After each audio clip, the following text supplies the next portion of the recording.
بسم الله الرحمن الرحيم والحمد لله رب العالمين وصلى الله وسلم وبارك على أشرف المخلوقين أما بعد السلام عليكم ورحمة الله وبركاته ربي اشرح لي صدري ويسر لي أمري واحلل عقدة من لساني يفقه قولي سبحانك لا علم لنا إلا ما علمتنا إنك أنت العليم الحكيم. Voilà donc on reprend Inch'Allah c'est le troisième cours sur le système ou bien mandouma as-salat, ce système de la salat. Et le mandouma, c'est ce que vous avez devant vous, c'est-à-dire pour traiter tous les aspects de la salat, tous les aspects, on néglige rien. Et donc cette mandouma, le mandouma c'est un système, quand on parle de mandouma, c'est voilà un ensemble de corps des fois qui interagissent, qu'il y a des lois qui les lient, voilà. Et donc si on enlève un seul élément, donc tout le système peut s'écrouler.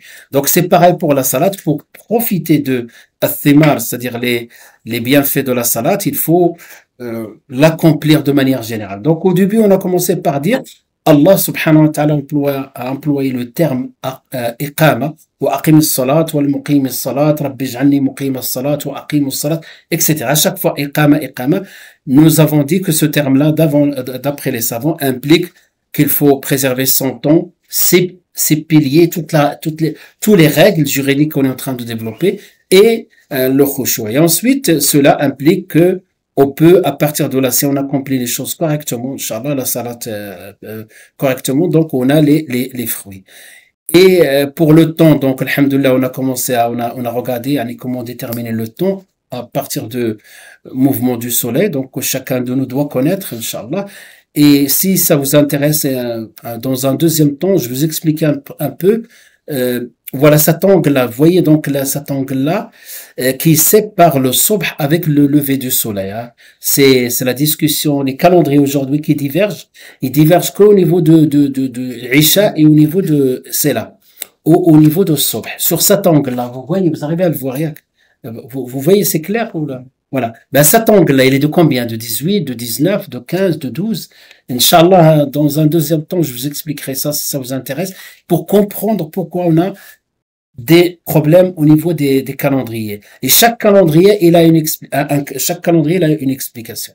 Donc ça, c'est important. Donc on a dit, par rapport au temps, il faut distinguer l'ikhtiyari le temps ikhtiyari du temps comment on l'appelle, l'ikhtiyari darouri, et la notion de l'ada et la notion de al-qada. Voilà. Après, donc, on a passé au deuxième, si vous voulez, dimension. La première dimension, c'est la dimension du temps. Ceux et celles qui veulent revoir, Inch'Allah, donc on enregistre, alhamdoulilah, chaque fois. Voilà, donc, et qu'est-ce qu'on entend de fiqh au salat? Quand on parle de salat, voilà, quand on parle de fiqh de manière générale, je répète, hein, il vaut mieux répéter que de passer sans insister. Donc, quand on parle de fiqh, du droit, de l'aspect pratique de notre religion, on parle des conditions, on parle des piliers. Donc, la dernière fois, on a parlé des conditions. Aujourd'hui, on va parler des piliers. Les piliers, les sunan, même l'islam, il a ses piliers. Même l'iman, il a ses piliers. Donc, vous voyez, la salat, ses piliers. Le jeûne, ses piliers aussi. On l'a vu pendant Ramadan aussi. Et ainsi de suite. Voilà, lorsqu'on parle de fiqh, voilà les sujets qu'on va aborder.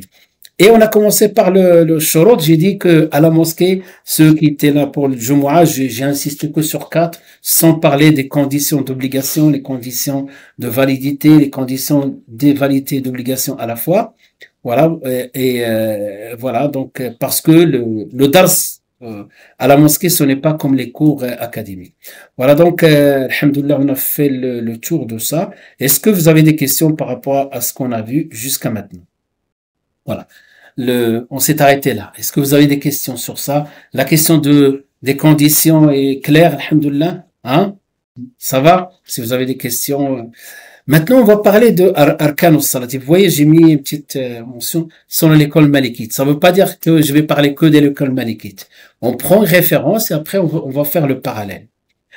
Sur les piliers de la salat, les éléments constitutifs de la salat, on l'appelle aussi comme ça, ou de la prière.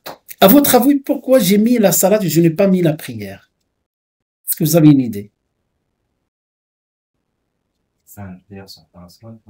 Oui. C'est-à-dire, oui, donc on peut faire une prière. Dua, tu veux dire invocation, des choses comme ça.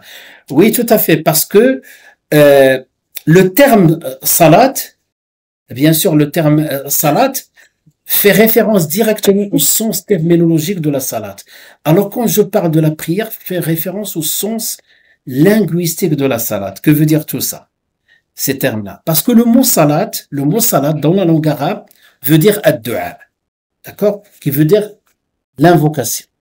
Donc, même avant l'islam, lorsque les gens parlent de la salat, ils parlent de faire des invocations, du'a, d'accord.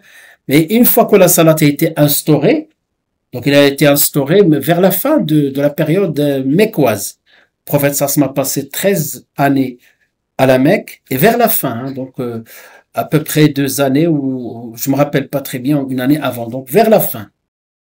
Voilà, donc après le 10e année, il est resté 13 ans. Parce que 10e année, c'est l'année de décès de son épouse, radiallahu anha Khadija, et en même temps le décès de son oncle. Et juste après, donc il va essayer d'aller à Taïf. Et juste après, il va y avoir l'ascension, al-Mi'raj, l'Isra ou al-Mi'raj.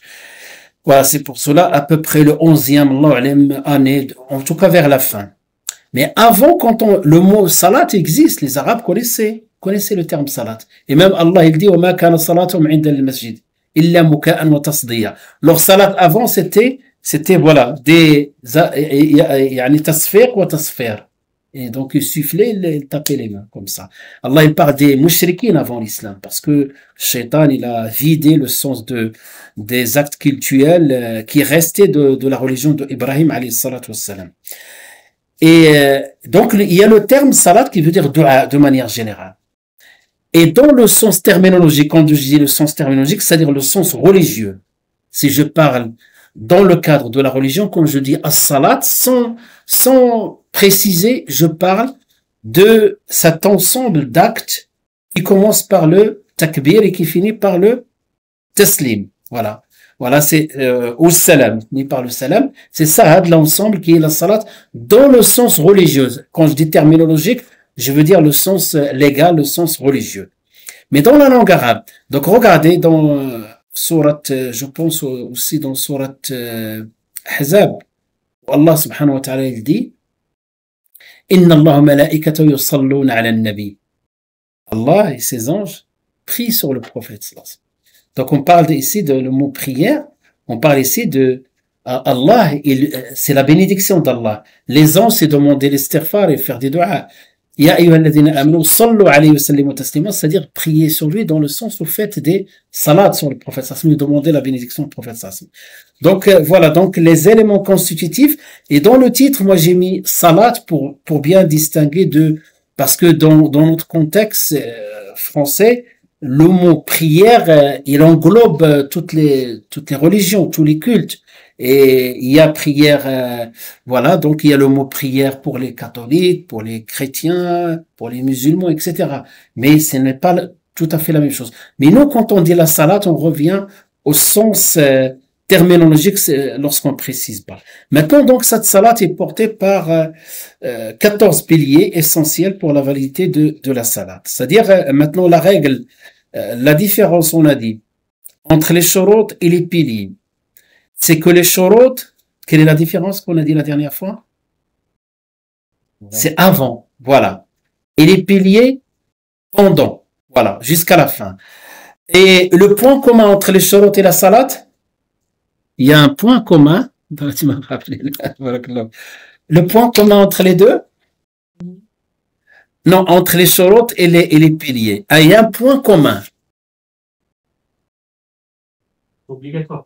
C'est obligatoire, c'est-à-dire autrement, voilà, si tu ne fais pas un shart, si tu ne fais pas un rukn, yani muta'ammid, si tu le fais délibérément, ou même si tu l'oublies, et si tu ne corriges pas, ta salat est invalide, contrairement au sunan, qu'on va voir comment corriger. Si tu oublies une sunna, tu fais que la prosternation d'une attention à la fin qu'on va Inch'Allah expliquer.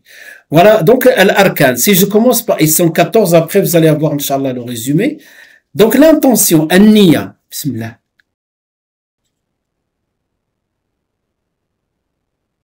Niyya. Donc niyya, on a dit ça, je l'ai fait dans le vendredi, dans le prêche du vendredi, j'ai dit an-niyya qui veut dire al-qasd. wal-azima dans la langue arabe, c'est-à-dire cette résolution du cœur. Voilà. À quel moment on doit prononcer la niya? Imagine-toi, donc j'ai fait Allahu Akbar, parce qu'on va voir le deuxième c'est niya, l'intention. Si je fais Allahu Akbar, et j'ai oublié que j'allais faire l'asr, et à ce moment-là, après Allahu Akbar, j'ai mis la niya. Il n'est pas valable. Donc le niya, il doit être au moment de takbir ou juste avant. Et il doit accompagner tout le long cette niya-là, il va rester, Inch'Allah. Voilà. Donc un niya présente au moment du takbir d'entrée. Comment on l'appelle le takbir d'entrée? Ou bien on l'appelle aussi le takbir de la sacralisation. Takbiratu al-ihram. Ihram, la sacralisation. D'accord? Les hadiths, les actes ne valent que par l'intention. Vous connaissez le hadith. C'est ce qu'on a étudié pendant 2 semaines lors du vendredi. Le takbiratu al-ihram.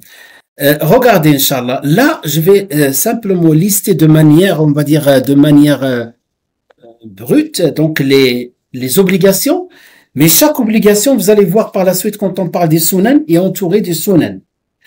Et chaque obligation entourée de sunan est aussi de mustahabbat. Il va y avoir 3 couches. Et si tu préserves les 3 couches, c'est vraiment la perfection dans la salat, dans les gestes et dans les paroles. Mais là, on commence comme le squelette. On va établir la fondation. Les murs porteurs, autrement. Et après, on va faire les cloisons. Pour comprendre. Ensuite, nous avons le takbiratul ihram. Entrer en état sacralité de prière. Obligatoire pour l'imam. Pour le fidèle qui prie tout seul, on l'appelle al-fadh. Celui qui prie tout seul. Et bien le fidèle en groupe, que tu sois derrière ou, voilà. Voilà. Si donc on a oublié, voilà, il faut refaire. Hein. Si par exemple je suis rentré dans la salat, imagine j'arrive, l'imam a commencé et je rentre et récite la Fatiha, je rentre directement et j'écoute la Fatiha. C'est comme si je n'ai pas encore commencé la salat. Il faut tout de suite faire le takbir. Hein. Takbir. Vous avez remarqué, on n'a pas parlé de lever les mains. Hein. Donc, d'ailleurs, par la suite, on va parler de la position, à quel moment on fait le takbir. À votre avis, pourquoi on n'a pas parlé de lever la main? Et pourtant, quand on prie tout seul, on lève la main. C'est une sunna, il va venir par la suite. On va voir son niveau. Là, le takbir, et là, elle concerne quoi? La prononciation. Hein? J'ai oublié de dire aussi, le niya, il est dans le cœur, hein. Pas obligé de la prononcer, voilà. Le takbir, c'est quoi? Comment on prononce le takbir? Est-ce que quelqu'un peut faire prononcer le takbir? Hein? Allahu Akbar. Allahu Akbar. Allahu Akbar. Akbar. Surtout Akbar, ne faites pas de voyelle longue. Ne dites pas A ou bien Ba. Akbar. Hein? Répétez, Inch'Allah. Akbar. L'aura mufakhama. C'est le qawaid tajwid. Inch'Allah, on le fera l'année prochaine, Inch'Allah. Akbar. Et le A muraqqaqa. A, pas O. A, K, Ba, Ro. Tout ça, c'est muraqqaq. Akbar. Vous allez voir, il y a quelqu'un qui a fait des cours de tajwid, non? Inch'Allah, il y aura, Inch'Allah, l'année prochaine, le programme des cours de tajwid, Inch'Allah. Pas avec moi, mais avec quelqu'un d'autre, Inch'Allah. Akbar. Donc, ensuite, la position debout. Ça aussi, c'est une obligation. C'est une obligation de faire takbiratul ihram debout. Ça veut dire que je vous donne pourquoi l'intérêt de connaître takbiratul ihram en état debout. Supposons quelqu'un, par exemple, qui ne peut pas prier debout. D'accord? Donc, on sait qu'il a le droit de s'asseoir. Mais s'il peut simplement rester debout le temps de dire Allahu Akbar et s'asseoir, ben cette obligation ne tombe pas, il faut qu'il fasse le takbir debout et ensuite il s'assoit pour le reste. D'accord, vous voyez? Parce que le fait de prononcer le takbir, il faut qu'il soit debout, sauf s'il ne peut pas. D'accord? Par contre, contrairement au sunnah, est-ce que vous savez les prières surrogatoires? On peut rester assis et faire des prières surrogatoires. Hein. Le prophète sallallahu l'a fait à quel moment? Voilà, sur sa monture quand il faisait le voyage. Et donc, il y a un hadith qui indique que celui qui n'a pas d'excuse et qui fait la prière sérogatoire assis, il aura la moitié de la récompense. Voilà. Là, il n'est pas obligatoire aussi. Là, En direction. la direction, oui, dans le cas où tu es sur une monture. Voilà, l'avion, la voiture, tu es derrière, pas en train de conduire, tu es derrière, tu peux faire des rak'at, quelqu'un qui a l'habitude de faire des salades, des nawafil, les fait, voilà. Et donc, il n'est pas obligé, donc, d'accord. Pour quelqu'un qui ne peut pas se mettre debout, il doit faire quelque chose en particulier, alors? Non, il s'assoit. Qui ne peut pas se mettre debout, c'est-à-dire pour le takbir ou pour tout. Tout.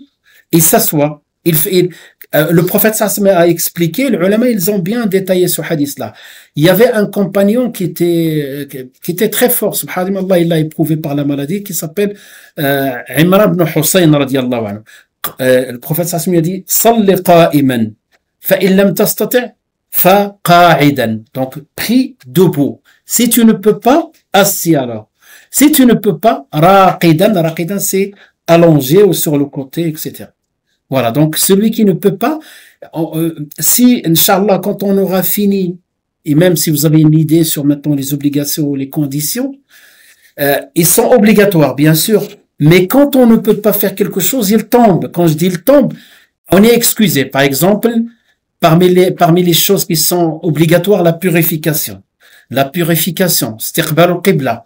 Imaginons quelqu'un maintenant, pour prier, je cite que un ou deux cas de chaque. C'est-à-dire un cas de istiqbal al-qibla et de shuru, les conditions.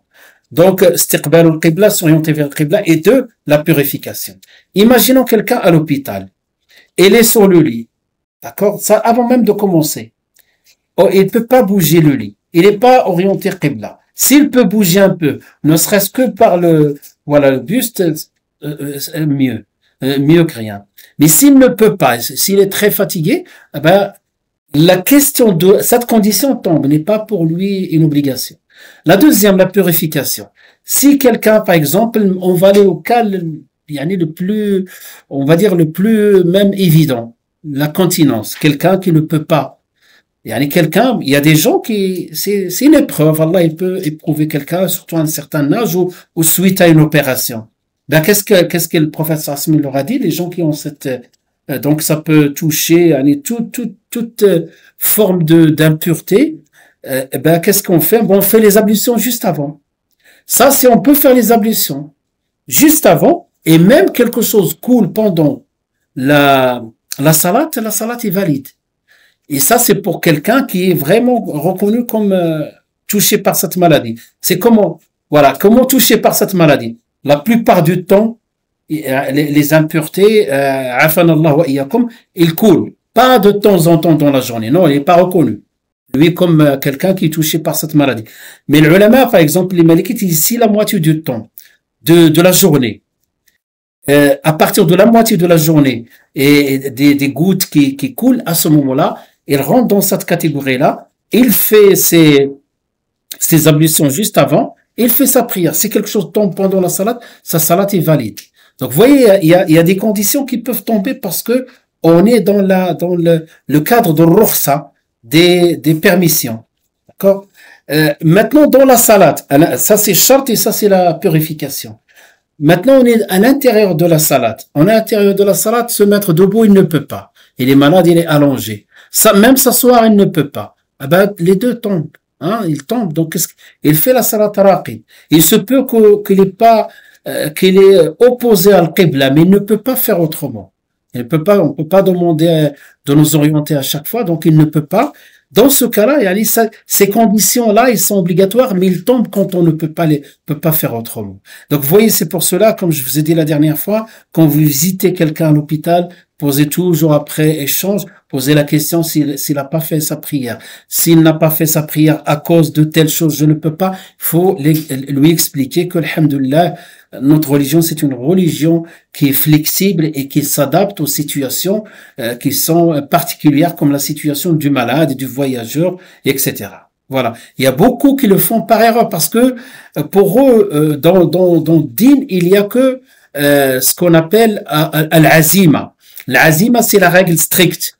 Ils savent pas que din en parallèle aussi, il y a rukhsa, la permission. Voilà, Inch'Allah. Sunna pour, voilà, donc, J'ai une autre question. oui, je vous en prie. Mhm. Naam.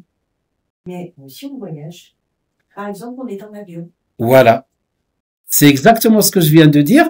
Dans la même logique qu'on va utiliser. Par exemple, dans l'avion. La semaine dernière, j'ai essayé d'expliquer ça. Wallah, c'est pas grave, Inch'Allah. Maintenant, dans l'avion, il faut vérifier par rapport au temps de départ et temps d'arrivée. Est-ce qu'on peut faire la salate en dehors de l'avion? Comme ça, je fais toutes les conditions, les shurut, plus tous les piliers. Correctement. C'est-à-dire, je prie à l'extérieur. En arrivant, par exemple, j'arrive juste après l'Asr et j'ai pris l'avion le matin. J'ai le temps ou pas de faire d'or avec l'Asr? D'après ce qu'on a. Oui, là, je regroupe. Voilà. Et je vérifie. Des fois, je peux prendre l'avion après d'or. Ben, je fais d'or et l'Asr avant et je m'oriente bien le Qibla. L'aéroport, c'est pas interdit. Il faut pas venir au milieu des gens. Même il y a une salle de culte à l'aéroport, même à l'hôpital. Même à l'hôpital, il y a des gens qui ne le connaissent pas. Donc là, alhamdoulilah, tu peux faire ta prière normale. Maintenant, là où le problème se pose, donc je ne peux pas faire salat dhuhr et l'asr avant le temps de dhuhr. Parce que l'avion va décoller à midi. À la sabil misal, à titre d'exemple, d'accord? Il arrive, le pays dans lequel j'arrive, si à partir de 18h, quelque chose comme ça, alhamdoulilah, je peux regrouper le Maghrib et l'Isha pendant cette période-là. Mais imaginons c'est l'hiver. J'arrive à 18h, c'est le Maghrib dans le pays, dans la destination. Qu'est-ce que je fais? Je suis monté avant le Dhuhr et je suis arrivé au temps de le Maghrib. Ça veut dire que le temps de Dhuhr et l'Asr, il est très court. J'étais dans l'avion. Vous voyez? Donc, vous avez le temps, le dhuhr. Hein? Le dhuhr, début, la fin, c'est l'asr, et l'asr, d'accord? L'asr, ici, c'est la fin. Si, par exemple, je prends l'avion à partir de là, je peux regrouper le dhuhr et l'asr. Si, je prends l'avion à partir de là, et j'arrive là, au pays, je peux faire l'asr et d'or par retardement. D'ailleurs, on va faire les prières particulières, la prière du voyageur, etc. Mais il faut répondre à ces questions. On ne sait jamais si demain on prend l'avion. D'accord, donc par rapport au temps. Maintenant, imaginons, je prends l'avion là, et j'arrive là, et tout le temps de d'or et l'asr est à l'intérieur. C'est à ce moment-là que la question de salat dans l'avion peut s'opposer. C'est-à-dire même doit s'opposer, c'est que je n'ai pas le choix. Je ne peux pas sortir la salat de son temps légal. Donc je vais faire dans l'avion. Dans l'avion, je ne peux pas m'orienter vers le Qibla, sauf si la direction est vers le Qibla.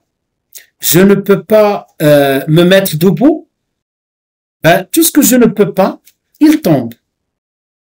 C'est-à-dire quand je dis tombe, ça sort de ma volonté. Ça devient plus une obligation pour moi. Je fais ma salat assis dans ce cas-là. D'accord, Inch'Allah, ça répond à votre question?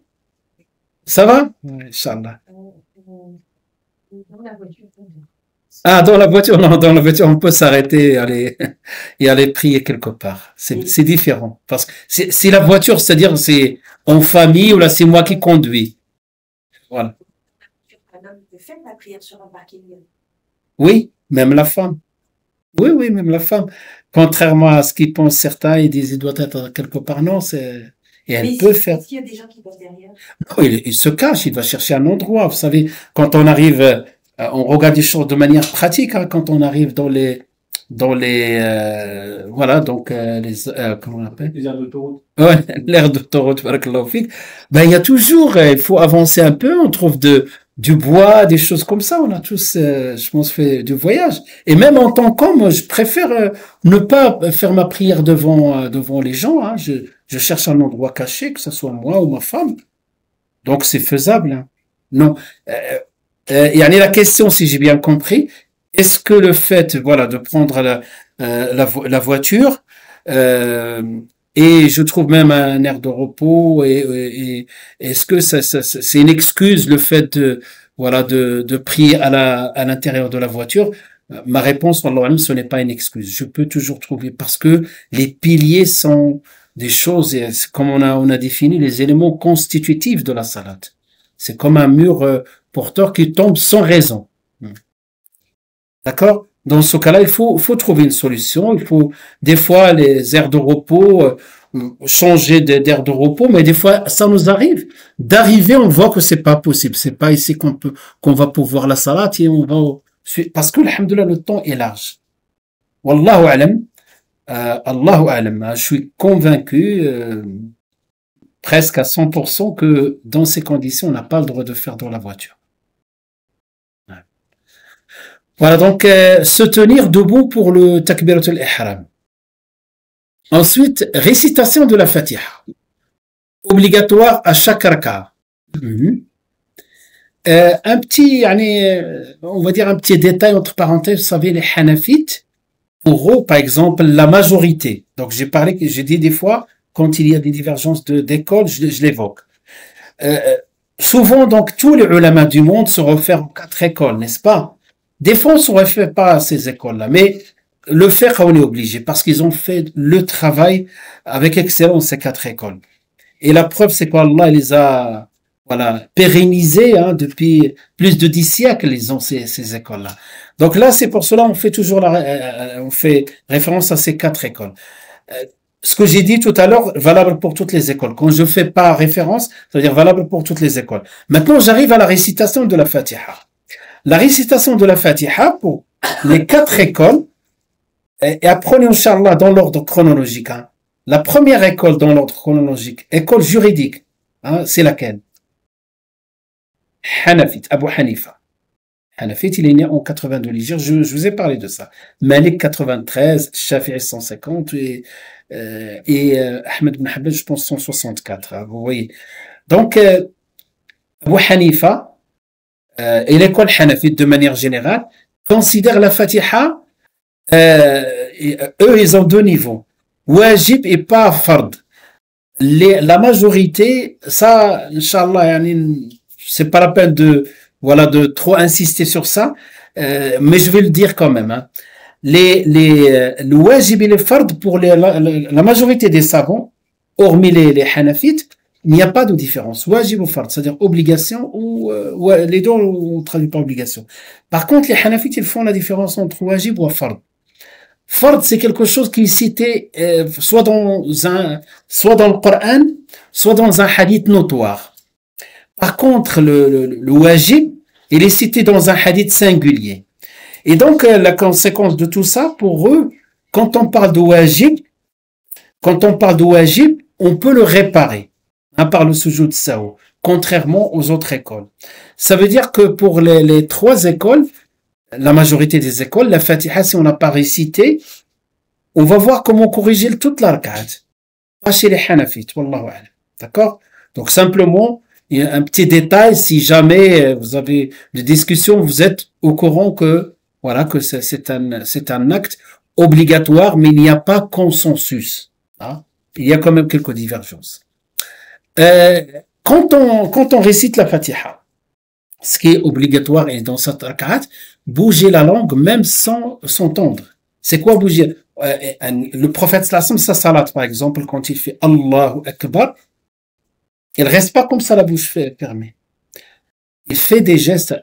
Vous voyez, même si je prononce pas alhamdulillah, il faut pas que ça soit encore, il y a des fois des gens qui dérangent à côté. Pas ça. Mais on bouge les lèvres, voilà. Récitation, voilà, à voix basse, voilà. La Fatiha, donc, Fatiha, il faut apprendre à la réciter, il faut même, je vous conseille, quelqu'un qui a bien appris la Fatiha, de la réciter parce qu'on va la faire dans toutes les salades. Et le prophète sallallahu dit dans le hadith, la salata liman lam yaqa bi fatihatil kitab. Nulle salat pour celui qui ne récite pas la Fatiha de l'Kitab, c'est-à-dire Surat al-Fatiha. C'est-à-dire que c'est une obligation, on doit la réciter avec perfection, il n'y a que 7 versets. Comment?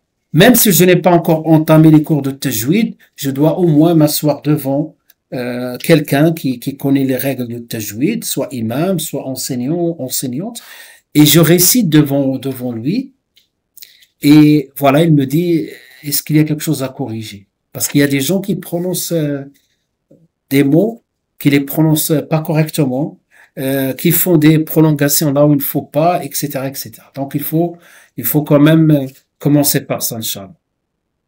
Se tenir debout pour la récitation de la Fatiha. Donc c'est une obligation aussi, se mettre debout pour la récitation de la Fatiha. Dans la prière sérogatoire, il est recommandé. Parce que toute la prière, elle est simplement recommandée, elle n'est pas obligatoire. Dans la prière sérogatoire, elle est recommandée, mais pas obligatoire. Ça veut dire que quelqu'un, vous voyez dans les tarawih, quand quelqu'un est fatigué ou il est malade un peu, il peut supporter quand même la salat debout. Mais s'il a envie de s'asseoir, il s'assoit. Hein, il s'assoit. Des fois, on regarde par ordre. Vous avez le takbirat al-ihram et le fait d'être debout dans le takbirat al-ihram, c'est une obligation. On l'a fait. Et après, si on peut pas supporter, on s'assoit. Au moins takbirat. Sinon, si je peux supporter jusqu'à la récitation de la Fatiha, là, je peux m'asseoir et c'est encore mieux. Vous voyez, c'est encore mieux parce que là, j'ai 2 obligations dans la salat obligatoire que j'ai validées. Ar-ruku'. Obligation dans toutes les prières, inclinaison suffisante pour atteindre les genoux avec les mains. Voilà, donc l'inclinaison, on va voir, Inch'Allah, dans les sunnahs et dans les parties mustahab, on peut les évoquer.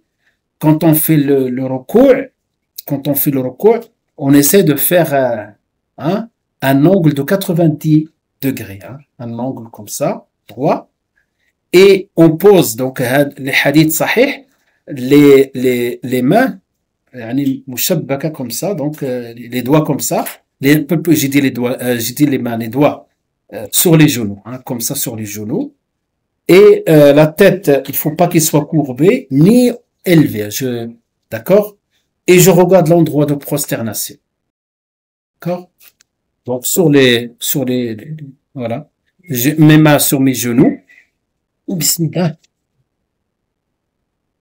Je me prosterne ici.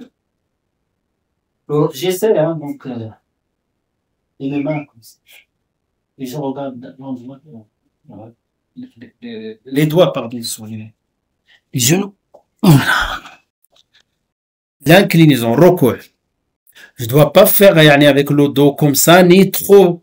Il y a des fois certains qui descendent trop. Ce n'est pas la sunna du prophète sallallahu alayhi wa sallam.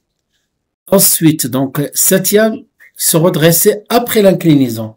C'est quoi se redresser après l'inclinaison?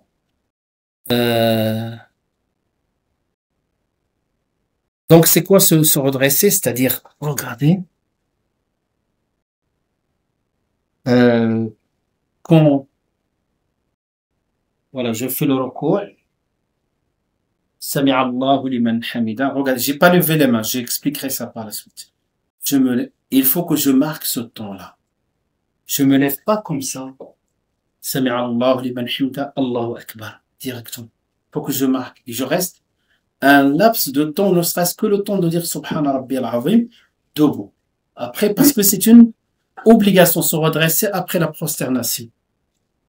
Voilà. Sinon, si on laisse ça, imaginons, quelqu'un, ça arrive, des fois certains, il se lève, il est debout comme ça, Sami Allahu liman hamid, et tout de suite, il marque aucun temps. Qu'est-ce qu'on a marqué ici? Omission, prière invalide. C'est-à-dire, pas toute la prière, si c'est trop tard, on passe dans une autre raka'a, cette raka'a est invalide. Wallahu a'lam. 10e, s'asseoir pour la... Non. Pour le soujoud, il y a une divergence par rapport à... Il y en a qui disent on peut fermer les yeux, ouvrir les yeux. Ah, les yeux, d'accord. Les yeux, c'est-à-dire dans Ah, là, on parle des yeux dans la salat de manière générale, surtout quand on récite ou quand on écoute l'imam. Donc, il est déconseillé de fermer les yeux. Déconseillé. Yani makro. هذا هو le statut que l'ulama répète, makro. Sauf si je suis dans un endroit, je suis déconcentré par autour de moi, par les images, etc. À ce moment-là, il est permis de fermer les yeux. Voilà. Et pour le sujoud, c'est Pareil. les yeux Pareil. ouverts. Pareil. Non.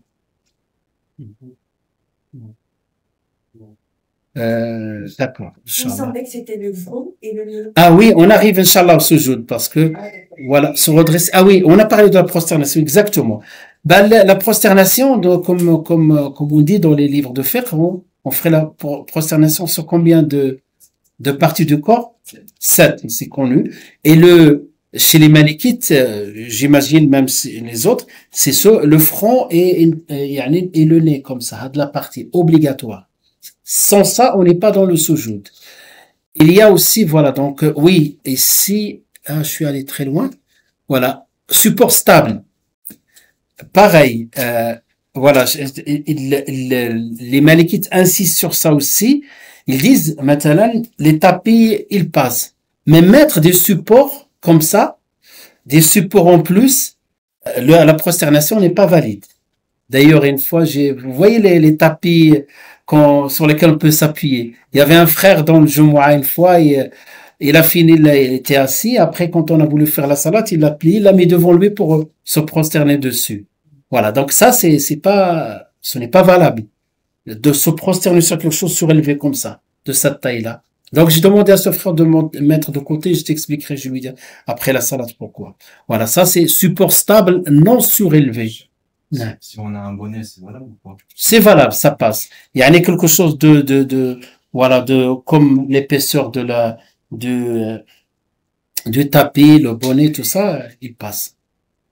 Non. Voilà, se redresser après la prosternation. Donc, quand on se redresse, ça c'est le fard. Je suis revenu.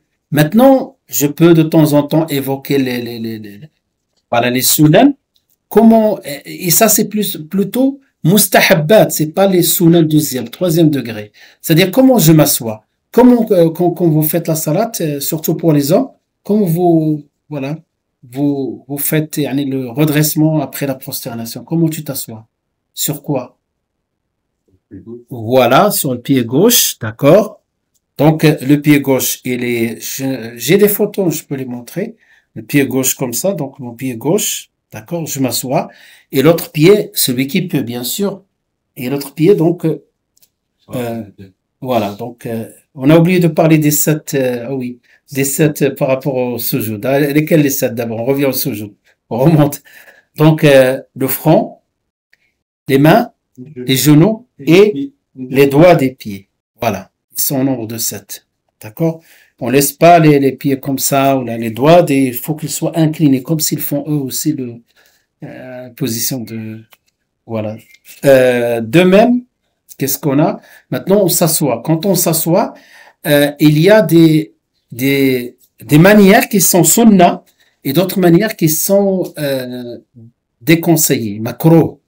Et d'ailleurs, quand je dis makro, c'est le prophète sallam qui les a évoqués de cette manière-là. Donc la manière qui est sunna, voilà, donc on l'appelle al-iftiraj. Al-iftiraj. Il y a l'iftiraj, c'est-à-dire, iftiraj, ça vient comme si tu mets firaj. Hein, tu vas mettre ton pied comme firaj. Taftarishu rijlaka al-yusra. Et l'autre pied. Ça, c'est la sunna, c'est la meilleure position, celui qui peut. Avant, je la faisais tout le temps. Maintenant, j'essaie, mais c'est pas possible avec les opérations sur mes genoux. Et donc, c'est cette assise. Ensuite, si on peut pas faire celle-ci, on peut s'asseoir sur les deux pieds. On peut s'asseoir sur les deux, mais pas, comme il l'appelait le prophète sallallahu alayhi wa sallam, j'ai oublié le terme. Donc quelqu'un, par exemple, il va écarter les genoux, il s'assoit vraiment par terre. Il y en a qui le faisaient à l'époque du prophète sallallahu alayhi wa sallam. Le prophète sallallahu alayhi wa sallam leur a interdit ça. J'ai oublié le terme, il était, voilà. Donc il y a cette position qu'on appelle l'iftiraj. Il y a une autre qui s'appelle le tawarruk. Ça, c'est sunna quand on peut, pas chez les malikites, mais chez les autres. C'est que tawarruk, donc là, je vais glisser mon pied, je vais pas m'asseoir sur le pied. Je m'assois vraiment par terre, et donc ce pied-là, avec l'autre, ils font comme ça. Vous voyez comment certains le font. Hein? Quelqu'un peut le faire parce que j'arrive pas à le faire avec un... Hein? Vous avez compris? Sinon, je peux vous montrer la photo, Inch'Allah. Je vais vous les envoyer, Inch'Allah, dans le groupe, le tawarruk, le ftiraj. D'accord? Il y a des photos parce qu'on les a dans les cours à l'Institut. Donc, je vais vous les envoyer. J'ai pas prévu ça. Voilà. Comme j'ai dit, le tawarruk, que dans le dernier tashahhud, hein. Il est sunna que dans le dernier tashahhud, hein, et dans les salades qui sont soit thulatiyya, soit ruba'iyya, soit des salades 3 ou 4, pas des salades dans lesquelles on n'a que 2 rak'at. Voilà, ça, ce sont des détails que souvent certains oublient. Dixième, le fait de s'asseoir pour le dire as-salam, hein, le taslim, donc obligation pour prononcer le salam. Vous avez remarqué, mais avant le salam, qu'est-ce qu'on fait? Le tashahhud. S'asseoir pour le tashahhud, c'est là il y a une divergence. Pour les Hanafites, les Hanbalites et les autres écoles, c'est une obligation. Pour les Malikites, non. Par contre, pour les Malikites, simplement le moment où on va dire salam alaykoum, c'est à ce moment-là, cette position qui est obligatoire. Quel est l'intérêt de faire la distinction en fonction des choses, des erreurs qui peuvent nous arriver? D'accord? Mais vous avez remarqué ici qu'on n'a pas cité le dernier tashahhud, ni s'asseoir pour le dernier tashahhud, parce que ce n'est pas une obligation pour les malikites. Je parle pas le dernier tashahhud, c'est une obligation pour certaines écoles, pas pour les malikites, ni le premier. Le premier n'est pas pour toutes les écoles, ce n'est pas une obligation. Ce qu'on reste pour le tashahhud des malikites. Hein? Ce qu'on reste pour le tashahhud. Oui, ils le font parce que ça vient après, c'est sunna, ça ne veut pas dire qu'ils ne vont pas le faire. C'est simplement en cas d'accident, là, d'erreur, on sait comment réparer. On va dire ça c'est sunna, ça c'est fard. C'est fard obligatoire de refaire de djibo. Si c'est une sunna, tu fais prosternation d'inattention. L'intérêt c'est dans en cas d'erreur. Comment faire? Comment corriger? Voilà. Wallahu a'lam. Prononcer le salut, donc le taslim, obligatoire dire au moins une fois assalamu alaykum en arabe. Hein? Formule complète assalamu alaykum wa rahmatullah optionnel. Donc au moins, donc la première qui est obligatoire, assalamu alaykum. Pour les malikites, c'est premier que obligatoire. Et ensuite, donc les 12, 13, 14, vous allez voir, at-tuma'nina. Donc at-tuma'nina, c'est quoi? Il y a un hadith aussi que je vais Inch'Allah vous envoyer. Il est important de al-musi fi salati. Je l'ai évoqué plusieurs fois. Celui qui a fait mal sa salat, ou le prophète sallam va lui apprendre à faire la salat, et à chaque fois il va employer le terme hatta tatma'in. C'est-à-dire, chaque position que tu vas faire, hatta tatma'in, c'est-à-dire, tu marques un temps, un laps de temps. C'est-à-dire, tu fais pas à la va-vite. Tout ce qu'on a cité comme obligation, on va le faire avec la sérénité, avec toma'nina. Par exemple, le sujoud. Le sujoud, il y a sunna, il y a obligation. Il y a des sunna, il y a des obligations. D'abord, l'obligation, c'est le sujoud lui-même. La manière de le faire, il y a une partie qui est sunna, une partie qui est obligatoire. Et le temps de sujoud, il y a une partie obligatoire, une partie sunna. Vous voyez ce que je veux dire? Vous voyez la différence? C'est-à-dire le minimum, c'est de dire au moins Subhana Rabbi al-Azim. Ce temps-là, c'est le minimum obligatoire de sujoud. Mais après, quand tu vas répéter, tu peux répéter jusqu'à 10 fois. Subhana Rabbi al-A'la. Dans le sujoud, j'ai oublié, c'est Subhana Rabbi al-A'la. Et dans le corps, Subhana Rabbi al-Azim. Subhana Rabbi al-A'la, ou Subhana Rabbi al-A'la wa bihamdih. Donc, tu peux le dire 3 à 10. Ça, c'est la sunna. Mais si tu le fais qu'une seule fois, c'est le fard. c'est le fard par rapport au ton, pas par rapport à la prononciation de Subhana Rabbi al-Azim. Ça veut dire si tu as oublié Subhana Rabbi al-Azim, mais pour les Hanbalites, c'est une obligation. Les choses commencent à se ramifier. Non, mais, alhamdulillah, vous allez vous retrouver, Inch'Allah. D'accord? At-Tuma'nina. Ensuite, al-i'tidal, la position. L'i'tidal, c'est ça la position. Voilà le retour complet de la posture précédente. Tu reviens à une position bien droite. Et à chaque fois, on dit omission, si on oublie telle ou telle chose, on va voir, Inch'Allah, quand on parlera de sujoud sahou, c'est l'arka'a qui, soit on peut la corriger, soit elle est invalide. C'est-à-dire, quand je parle de l'arka'a, c'est l'unité, hein. Comme tout à l'heure, on a fait 4 unités de prière. Et le respect de l'ordre des piliers. Donc, chaque pilier doit être exécuté dans l'ordre prescrit. Voilà. Inversion, prière invalide. Voilà les 14. C'est-à-dire, concrètement, supposons, hein, donc quelqu'un a inversé le sujoud avec le ruku'. Là, la prière invalide. Par contre, s'il a oublié, au lieu de faire le ruku', il a oublié, il a fait le sujoud. Qu'est-ce qu'il fait? Puisque ce sont des obligations, ce n'est pas grave, je reviens de sujoud et je marque le ruku', et je marque aussi la position debout, tout ce qui va avec le ruku', et à ce moment-là, je reprends le sujoud. Et à la fin, je me retrouve avec un sujoud de plus, n'est-ce pas? Celui de l'erreur. À la fin, on va expliquer, tu fais sujoud sahou. D'accord. Ben, Inch'Allah, on comprend bien ces piliers, les sunan, on attaque le sujoud sahou. Voilà, arkan, c'est ça. Donc, pour les retenir, vous les avez les 14, Inch'Allah. Je pense, alhamdoulilah, on aura le temps de parler des sunan. Et à partir même de là, on commence même à évoquer oralement, et après, on fera un cours spécial sujoud sahou. On va commencer à évoquer oralement, Inch'Allah. Voilà. Donc, les sunan chez les malikites, c'est simple à retenir. Au nombre de 8. Je ferai le parallèle par rapport aux autres écoles. Voilà, donc les sunan, ils sont au nombre de 8. Et qu'est-ce qu'ils ont fait les malikites? Donc, sunan. Donc, ces sunan-là, je reviens, Inch'Allah, on a parlé du shurut, c'est en dehors de la salat. Les shurut, si on les rate, si on a oublié un shart, par exemple, j'ai fait la salat avant le temps. Je dois la refaire. Il n'y a rien à faire. Je dois la refaire. Après, donc, les shurut, j'ai enlevé les shurut, je suis rentré dans la salat, les arkan. Les arkan, il faut obligatoirement les marquer. D'accord? On va voir le commandant de sujoud sahou. Après, il vient les sunan. Quand je parle ici de sunan mu'akkada, parce qu'il y a beaucoup de sunan. Ben, tout ce qui est sunan mu'akkada ici, ce sont des sunan. Si on les oublie, on va les corriger par des prosternations d'inattention. D'accord? Les 8 qu'on va citer.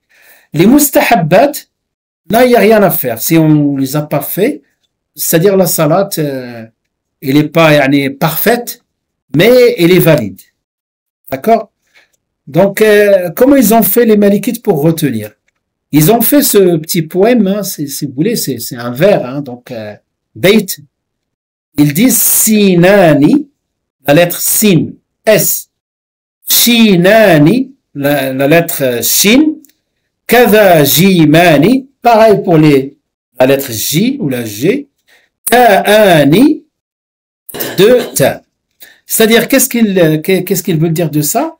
Donc, il s'agit de 8 sunnah, et pour les retenir, 2 sunnah qui commencent par la lettre sin. 2 sunnah qui commencent par la lettre jim. 2 sunnah qui commencent par la lettre ta et 2, voilà, donc, qui commencent par la lettre shin.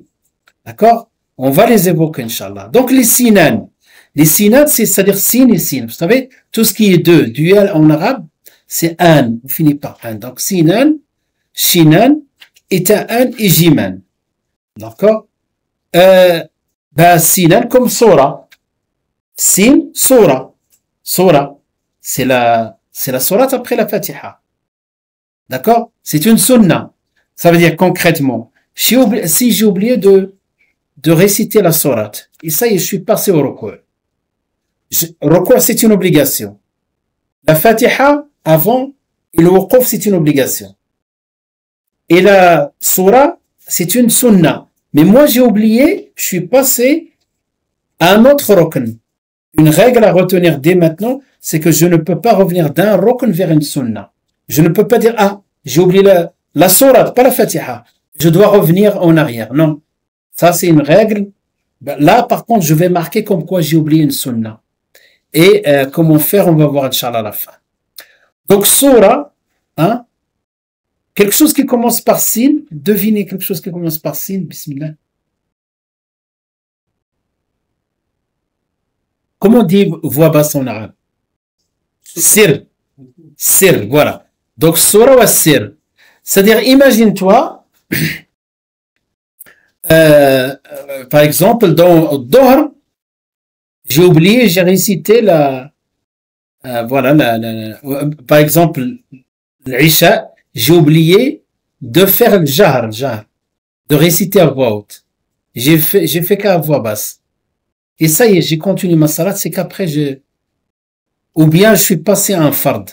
J'ai fait le recours. Ah, j'ai oublié de faire la salat à voix haute. Là aussi, c'est une sunna. Donc, je continue ma salat. Shinani. Shinani, c'est simple. C'est le premier, le deux tashahhud. Tashahhud. Les deux tashahhud. D'accord?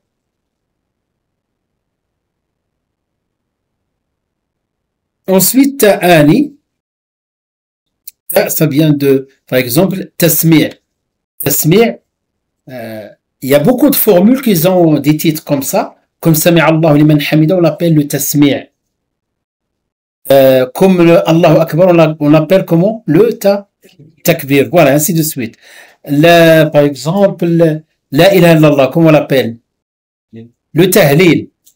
Maintenant, il y a des questions plus difficiles. La hawla wa la quwwata illa billah. Le hawqala. D'accord? Dire subhanallah, c'est quoi? Hein? Tasbih.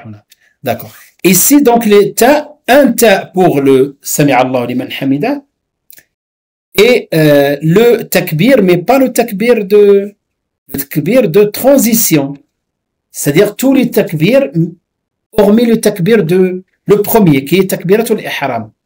Donc, tout le reste takbir, c'est des takbirs de transition. Allahu Akbar, Sami' Allah liman hamida, ça c'est sunnah, mu'akkada. Allahu Akbar pour la prosternation, c'est une sunnah. D'accord?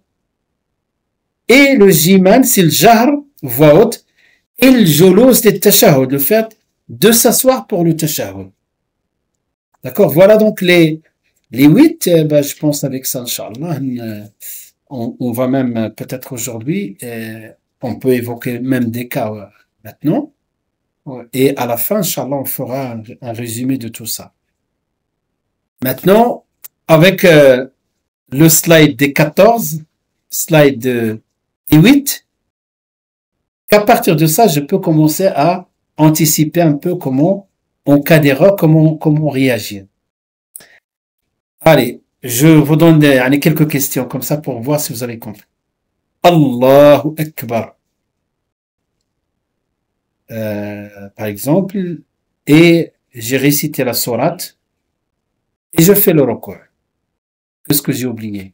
Tu vas dire la Fatiha. Et la Fatiha, elle est obligatoire. c'est obligatoire. Donc je fais Allahu Akbar. J'ai récité la Fatiha, j'ai oublié la sourate, j'ai fait le recours. C'est une sunna. D'accord? Il y a une différence. Donc vous voyez, il y a une différence comment corriger. Le premier cas, je dois revenir et réciter la Fatiha. Le deuxième cas, je continue. Et dans tous les cas, à la fin, je fais un sujoud as-sahou. Après, il y a sujoud qabli et ba'di, avant et après. De manière générale, si vous voulez retenir, qabli, qui est avant, si j'ai oublié une sunna mu'akkada, je l'ai oublié. Comme ici, j'ai oublié de réciter la Fatiha. Pas la Fatiha, pardon. Ouais. La sourate. Donc, il manque quelque chose. Donc, je le fais avant de sortir de la salat. Parce que c'est une omission, quelque chose qui manque. Je le fais à l'intérieur. Par contre, si dans la troisième rak'at, je récite la Fatiha et j'ai rajouté une sourate. Or, dans la troisième rak'at, il n'y a que la Fatiha, n'est-ce pas? Donc là, j'ai un rajout ou pas? Donc, j'ai quelque chose de plus. Et j'ai rajouté une sunna. Hein, toujours par oubli. Hein. Dans ce cas-là, je fais un sujoud saou après le salam. C'est ce qu'on appelle ba'di. Il y a une prosternation, on l'a fait quand? À la fin de la prière? À la fin de la prière. Voilà, je vous explique, Inch'Allah. Voilà, supposons, hein, donc je suis dans la salat. Mais normalement, la prière, la prosternation, quand on aura toutes les informations, Inch'Allah, hein, on va commencer à faire cas par cas, Inch'Allah. Maintenant, quand je finis ma salat, ce qu'il faut retenir jusqu'à maintenant, ce qu'on a vu, première question que tu dois poser, est-ce que c'est un fard? Si c'est un fard, il faut revenir et le rattraper d'une manière ou d'une autre. Il y a plusieurs cas, je peux pas vous dire qu'il y a un seul cas. Si c'est un fard, obligé, tu ne peux pas passer yani finir la salat sans le fard. Si c'est une sunna, à ce moment-là, donc si cette sunna est une omission, yani une sita, tu l'as oublié, ou bien un rajout, tu as rajouté quelque chose. Tu as fait par exemple 3 fois le tashahhud, par oubli. D'accord? Ça c'est un plus. Donc le moins c'est avant, le plus c'est après. Comment je fais concrètement? Je fais mon tashahhud, et dans le tashahhud, après final, je rajoute la salat sur le prophète sallallahu alayhi wa sallam. Et même il y a des du'as qui sont sunnah, mais voilà, donc je les évoque pas ici. Et si maintenant j'ai, dans le cas où j'ai oublié quelque chose, un moins c'est avant ou après? Avant. Donc au lieu de dire salam alaikum, je fais pas salam alaikum. Allahu akbar. Je me prosterne. Allahu akbar. Allahu akbar. Allahu akbar. Et c'est une sunna de refaire encore le tashahhud, mais que le premier. Tahiyatullah jusqu'à ashhadu an la ilaha illallah wa ashhadu anna muhammadan abduhu wa rasuluhu. Assalamu alaikum. Assalamu alaikum. Là, j'ai fait quelqu'un, j'ai fait un sujoud qabli. Qabli. D'accord? Le ba'di, si j'ai quelque chose de plus, ma salat est complète. Et donc, mon sujoud, il va être après. Je fais le tashahhud et je fais le salam. D'accord? Quand on dit qabli ou ba'di, avant le salam ou après le salam. Si j'ai rajouté, c'est après. Donc, je fais le tashahhud, je fais assalamu alaikum, je n'ai pas fini. Allahu akbar, Allahu akbar, Allahu akbar, Allahu akbar. Le tashahhud jusqu'à ashhadu an la ilaha illallah wa ashhadu anna muhammadan rasul. Assalamu alaikum, assalamu alaikum. Ce tashahhud que je fais à la fin, c'est sunnah, c'est pas une obligation. Si quelqu'un, par exemple, directement il fait le sujoud sahwi sallam, c'est valable. D'accord, Inch'Allah? Après le taslim, pour refaire le taslim, il est pour oui, tout à fait. Voilà, tout à fait. Mais de toute façon, ça, c'est simplement on va dire quelques réponses à quelques questions. Mais après, on va faire la synthèse de tout ça, Inch'Allah. Quand on est assis, on se relève. Le recours. Oui. Oui. Les bras, on doit les lever, on peut les laisser le long du corps. J'ai pas entendu. Les bras, on doit les relever, faut les laisser. Ah, c'est une bonne question. Voilà, tout à l'heure, j'ai pas parlé d'un. Bah, regardez, ces questions-là, de lever les bras, on va passer 1, 2, 3, les 3 niveaux, et à aucun moment chez l'école Malik, on va évoquer de lever les bras. Donc, lever les bras, ça, c'est une sunna pour les Hanbalites. Pour l'école Hanbalite, pas les Malikites. D'accord? Et c'est quoi cette sunna-là? De toute façon, il y a le premier takbir, tout le monde, hein, il y a consensus que c'est une sunna. Consensus, c'est une sunna, lever. À quel niveau? Soit hadwa al-mankibayn, soit vers les oreilles, hein. Par contre, les autres, quand on fait, par exemple, à quel moment? Comme si je suis debout. Oui, j'ai fini la Fatiha, j'ai fini la sourate, je veux m'incliner, je peux lever mes mains, je fais Allahu Akbar. Pour les Malikites, ce n'est pas une sunna. Pour les Hanbalites, sunna dans quatre positions. Lesquelles? Voilà. Dans 4 positions. Il y en a qui continuent à les faire, il y en a qui le font pas. Ce n'est pas grave, hein. Donc on apprend, mais au moins qu'on sache les statuts de chaque chose.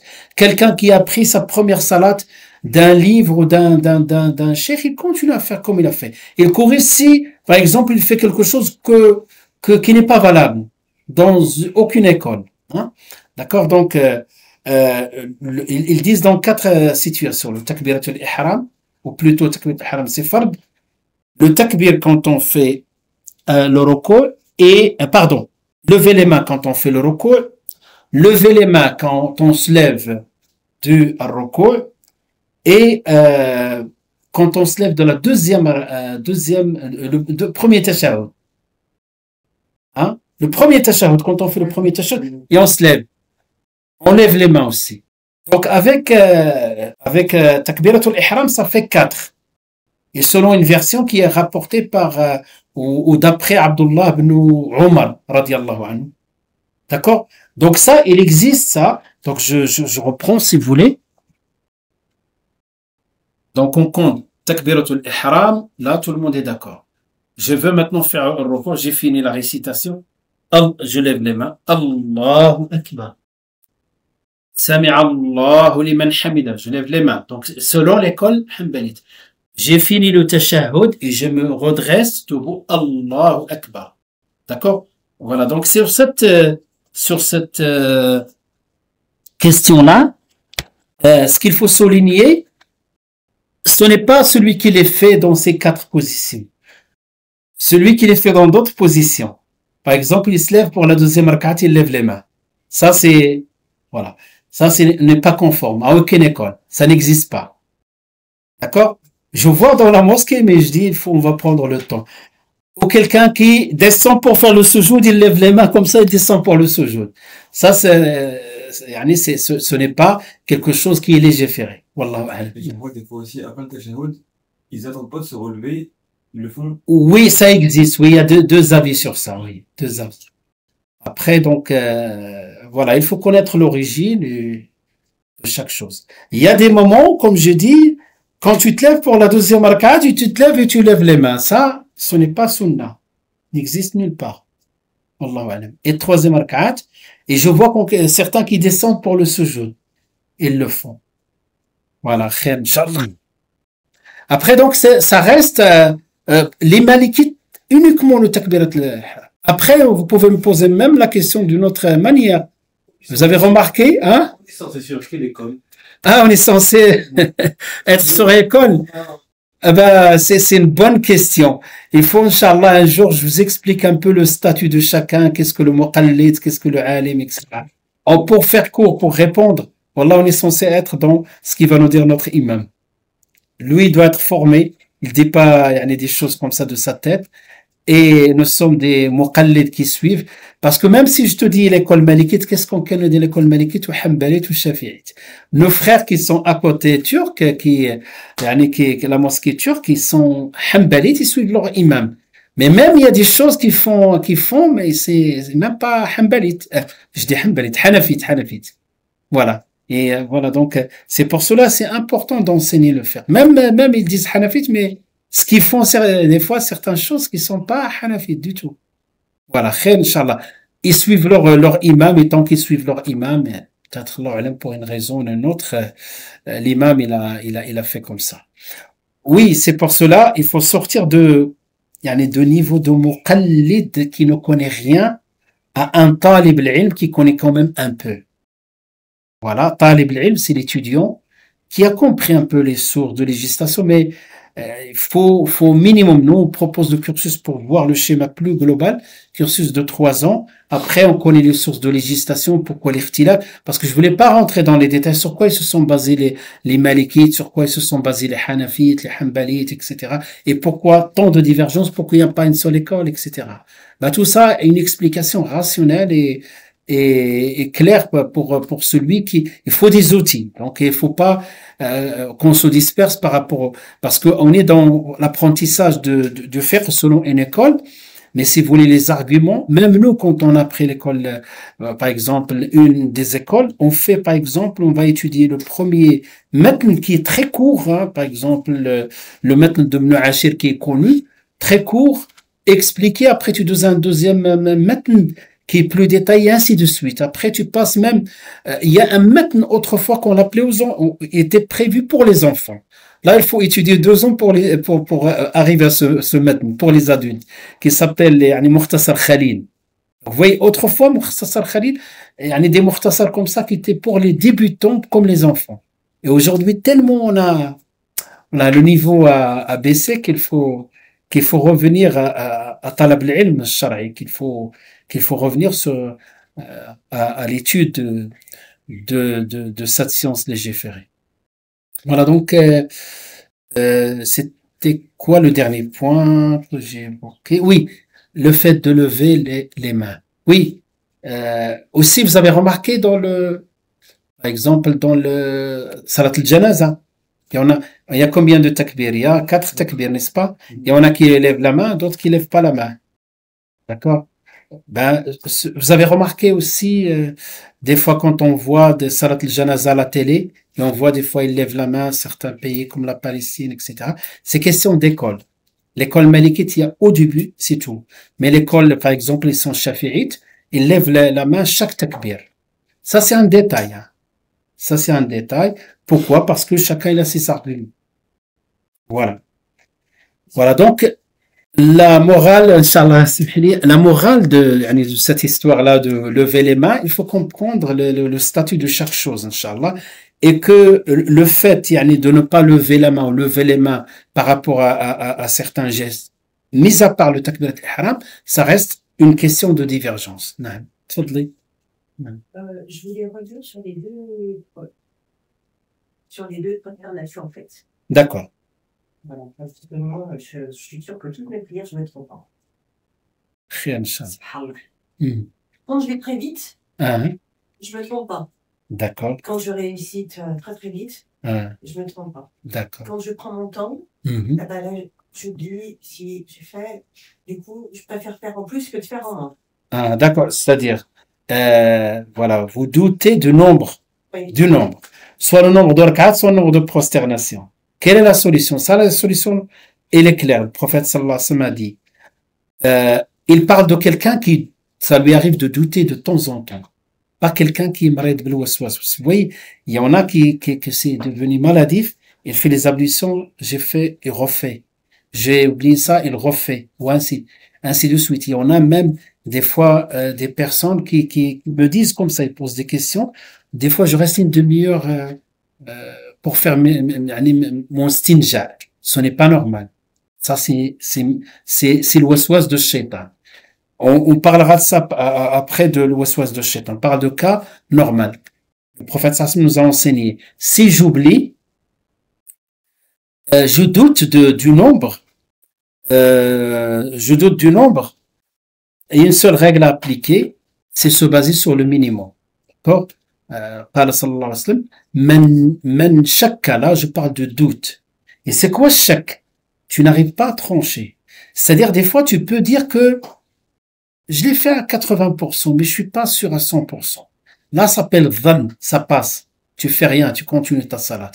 Par contre, shak, c'est vraiment le brouillard total. Je ne sais pas, c'est 50% et 50%. Ça, on l'appelle le shak.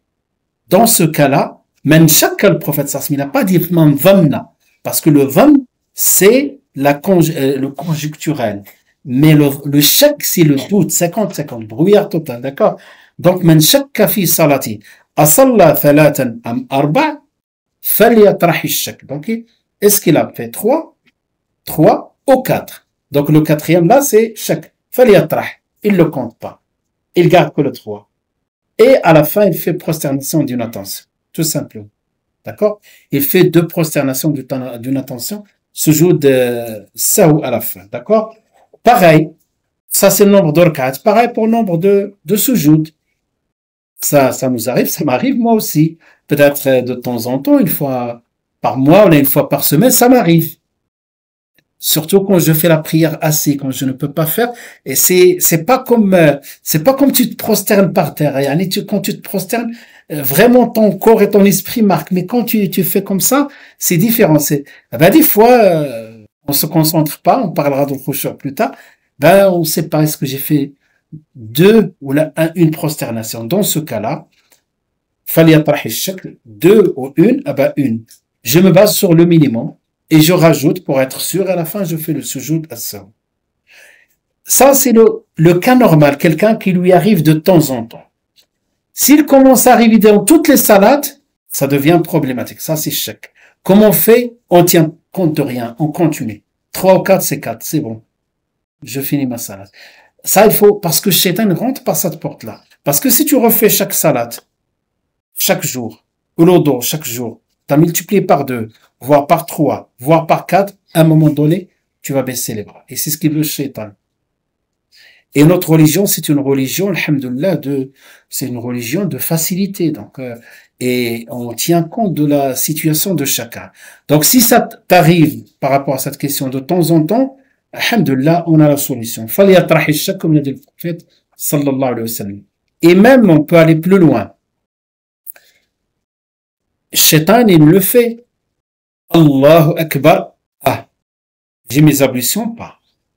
Ah, ça arrive ou ça arrive pas? Oui, ça oui. Voilà. Eh ben ici, il y a la même règle. Parce que de cette règle-là, de ce qu'il a dit le prophète sallallahu alayhi wa sallam, on a sorti une règle générale qu'on dit Al-yaqinu la yazulu bishak. La certitude ne peut pas être dissipée par le doute. C'est-à-dire, tout à l'heure, on a parlé de 3 ou 4, donc là, parce que les 3, c'est sûr. 4e, c'est pas sûr. Maintenant, supposons, il y a 2 situations. Quand je dis Allahu Akbar, et surtout quand tu diriges la prière, c'est encore plus problématique, hein. Parce que si tu crains Dieu, tu ne peux pas diriger une prière sans avoir les ablutions. Mais Shaitan, il intervient aussi. Donc, tu dis Allahu Akbar, à ce moment-là, Shaitan, il vient, ah, tu as oublié de faire les ablutions, peut-être. Donc, comment j'applique la règle al-yaqinu la yazulu bishak, la certitude ne peut pas être dissipée par le doute? Je regarde, est-ce que je me rappelle, par exemple, que j'ai fait mes ablutions. Mais entre-temps, est-ce que, voilà, j'ai mes ablutions annulées ou pas? Hein? Entre-temps. Mais je me rappelle, avant de sortir de la maison, j'ai fait des courses, ensuite je suis passé à la mosquée, j'ai fait ma prière. Je sais quand je suis sorti de la maison, j'ai bien fait mes ablutions. Dans ce cas-là, le doute qui survient ici n'a aucune considération. D'accord? Si le doute, autrement, vient après une certitude dans laquelle tu as déjà fait les ablutions. Par contre, si le doute, est-ce que je fais les ablutions ou pas aujourd'hui? C'est-à-dire, je me rappelle même pas, est-ce que j'ai vraiment fait les ablutions? À aucun moment, je me rappelle. Là, j'ai que de doutes. Dans ce cas-là, même si je rentre dans la salle, je sors, je fais mes ablutions. Mais là où Shaitan intervient, souvent, donc, au moment où tu dis Allahu Akbar, Shaitan, il vient, te dit, peut-être tu n'as pas fait tes ablutions, tu te rappelles que, par exemple, tu as fait tes ablutions et tu es sorti. C'est bon. Par contre, tu te rappelles que tu as perdu tes ablutions et tu te rappelles pas que tu as refait tes ablutions. Là, ce qui est sûr, c'est que tu as perdu tes ablutions, mais tu n'es pas sûr que tu les as refaites. Vous voyez la différence? D'accord? Premier cas, tu es sûr que tu as fait les ablutions, mais tu n'es pas sûr que tu les as perdues. Le deuxième cas, tu es sûr que tu as perdu tes ablutions et tu n'es pas sûr que tu les as refaites. Dans ce cas-là, la même règle, al-yaqin, la chose où tu es sûr, il y a qui va primer, qui prend le dessus. Al-yaqin la yazulu bishak. Vous voyez, donc il y a beaucoup de solutions dans le fait qui barrent la route, hein, autrement, qui coupe la route au shaitan. Parce que le shaitan, il intervient, et ben, moins on connaît le faire, plus on tombe dans les pièges. Après, nous avons les mustahabbat. Les mustahabbat, ce sont les choses qui sont en plus, pour embellir la salat. Donc, lever les mains dans le takbir. Et regardez, il y a quelques détails. رفع اليدين عند تكبيرة الإحرام. هذه c'est sunna. Et même, il y a consensus que c'est une sunna. D'accord? يعني toutes les écoles. Tatouil, allonger la récitation dans le fajr et le dhuhr. Et raccourcir dans le asr et le maghrib. Et modérer dans le isha. C'est-à-dire, on a 5 prières.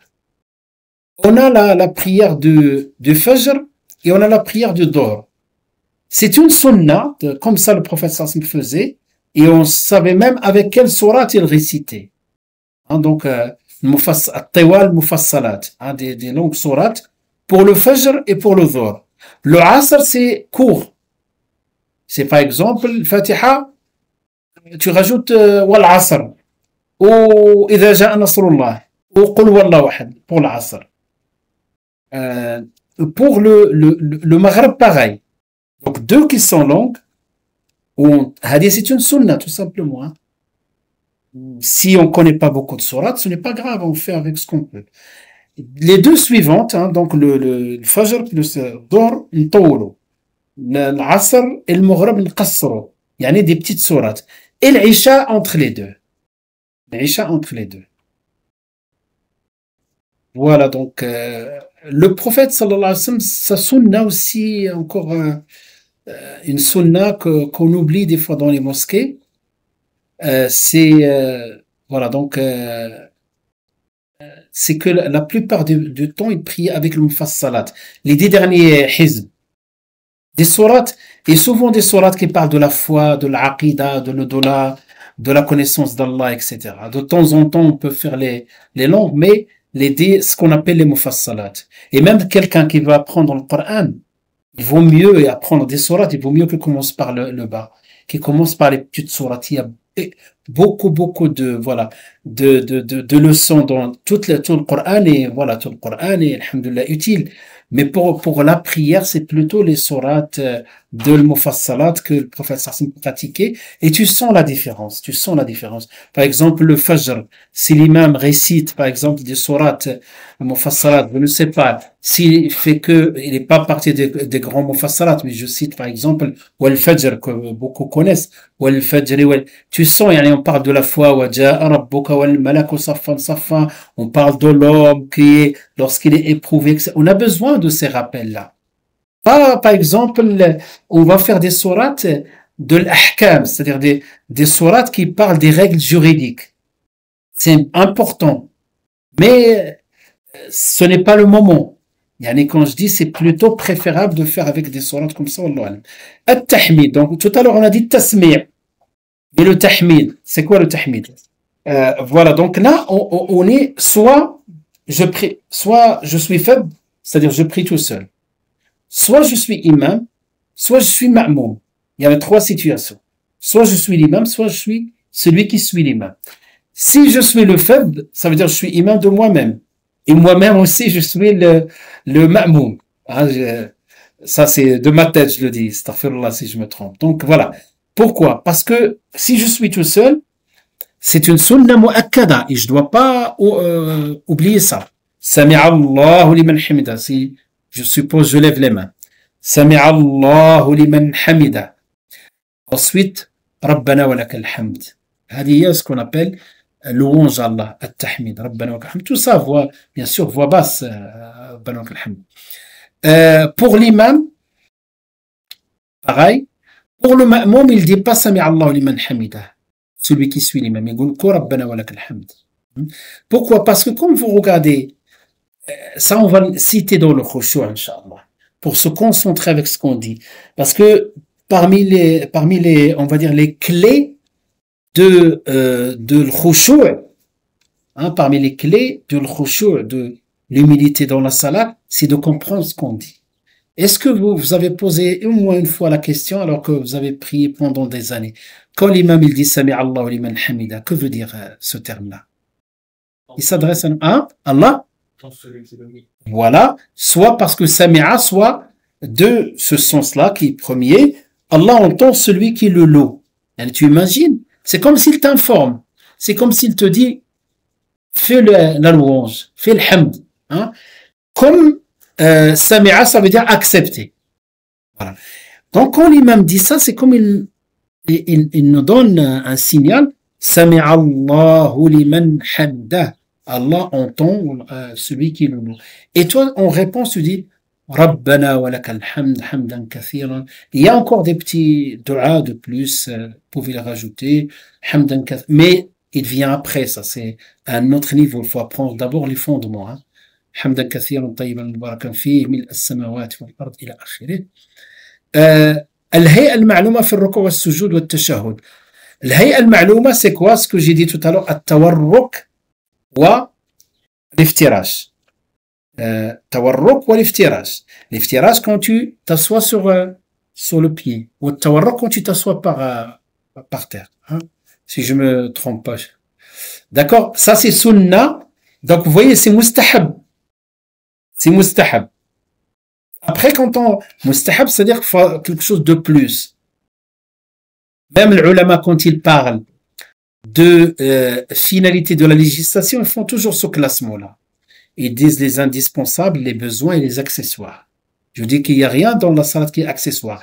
Mais le statut n'est pas le même, tout simplement. Il n'y a rien d'accessoire, mais le statut n'est pas le même. Il y a le fard, ou rukn, et il y a sunnah al-mu'akkada, et il y a le mustahabbat. Mustahabbat, même si je ne les fais pas, je ne fais pas de sujoud à sahu. Voilà, l'invocation pendant la prosternation. D'accord? Le dua. Dire amin après la fatiha, le ta'min. Quand l'imam finit la fatiha, on peut introduire de temps en temps des choses qui vont nous aider dans le khushu'. Parce que quand tu comprends ce que tu dis, ça t'aide à être dans le khushu'. Par exemple, que veut dire amin? Quand l'imam dit, c'est un dua, guide-nous dans le droit chemin, etc. Et nous, derrière, on dit amin. Que veut dire amin? Dans la langue arabe, Allahumma taqabbal. Hein? Allahumma stajib. Non, pardon. Allahumma stajib. Ya Allah accepte ce dua-là. C'est comme si on a répété le dua qu'il a dit l'imam. Allahumma stajib. Ya Allah accepte. Allah. Voilà. Donc, c'est ça le ta'min. Amin. Voilà. La récitation de celui qui suit l'imam en prière silencieuse. Dans la prière silencieuse. Donc, on a derrière l'imam, on a la prière à haute voix et la prière à voix basse. La prière à voix haute, qu'est-ce qu'on fait? On écoute. Ça, c'est l'école malikite. Donc, on écoute. Si je récite en même temps que lui, ce n'est pas, c'est déconseillé pour lui, mais ça annule pas ma salat, d'accord? Parce qu'il faut écouter et faire le tadabbur, hein, donc la méditation par rapport à ce qu'il fait.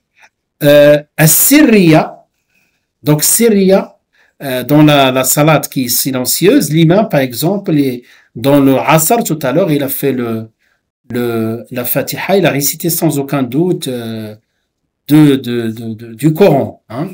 Nous, en même temps, c'est une sunna de réciter. Imagine-toi, des fois, il y a des imams qui vont vite. T'as pas fini la fatiha. Hein, t'as pas fini la fatiha. La fatiha est obligatoire.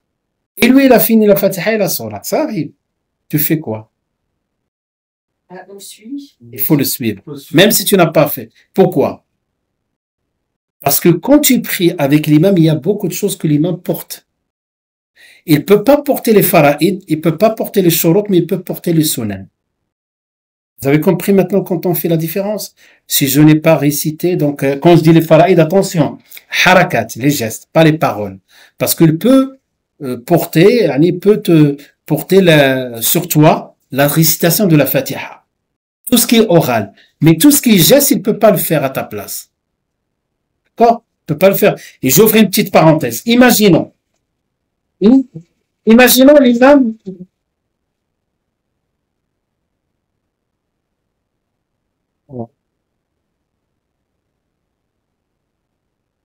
C'est long.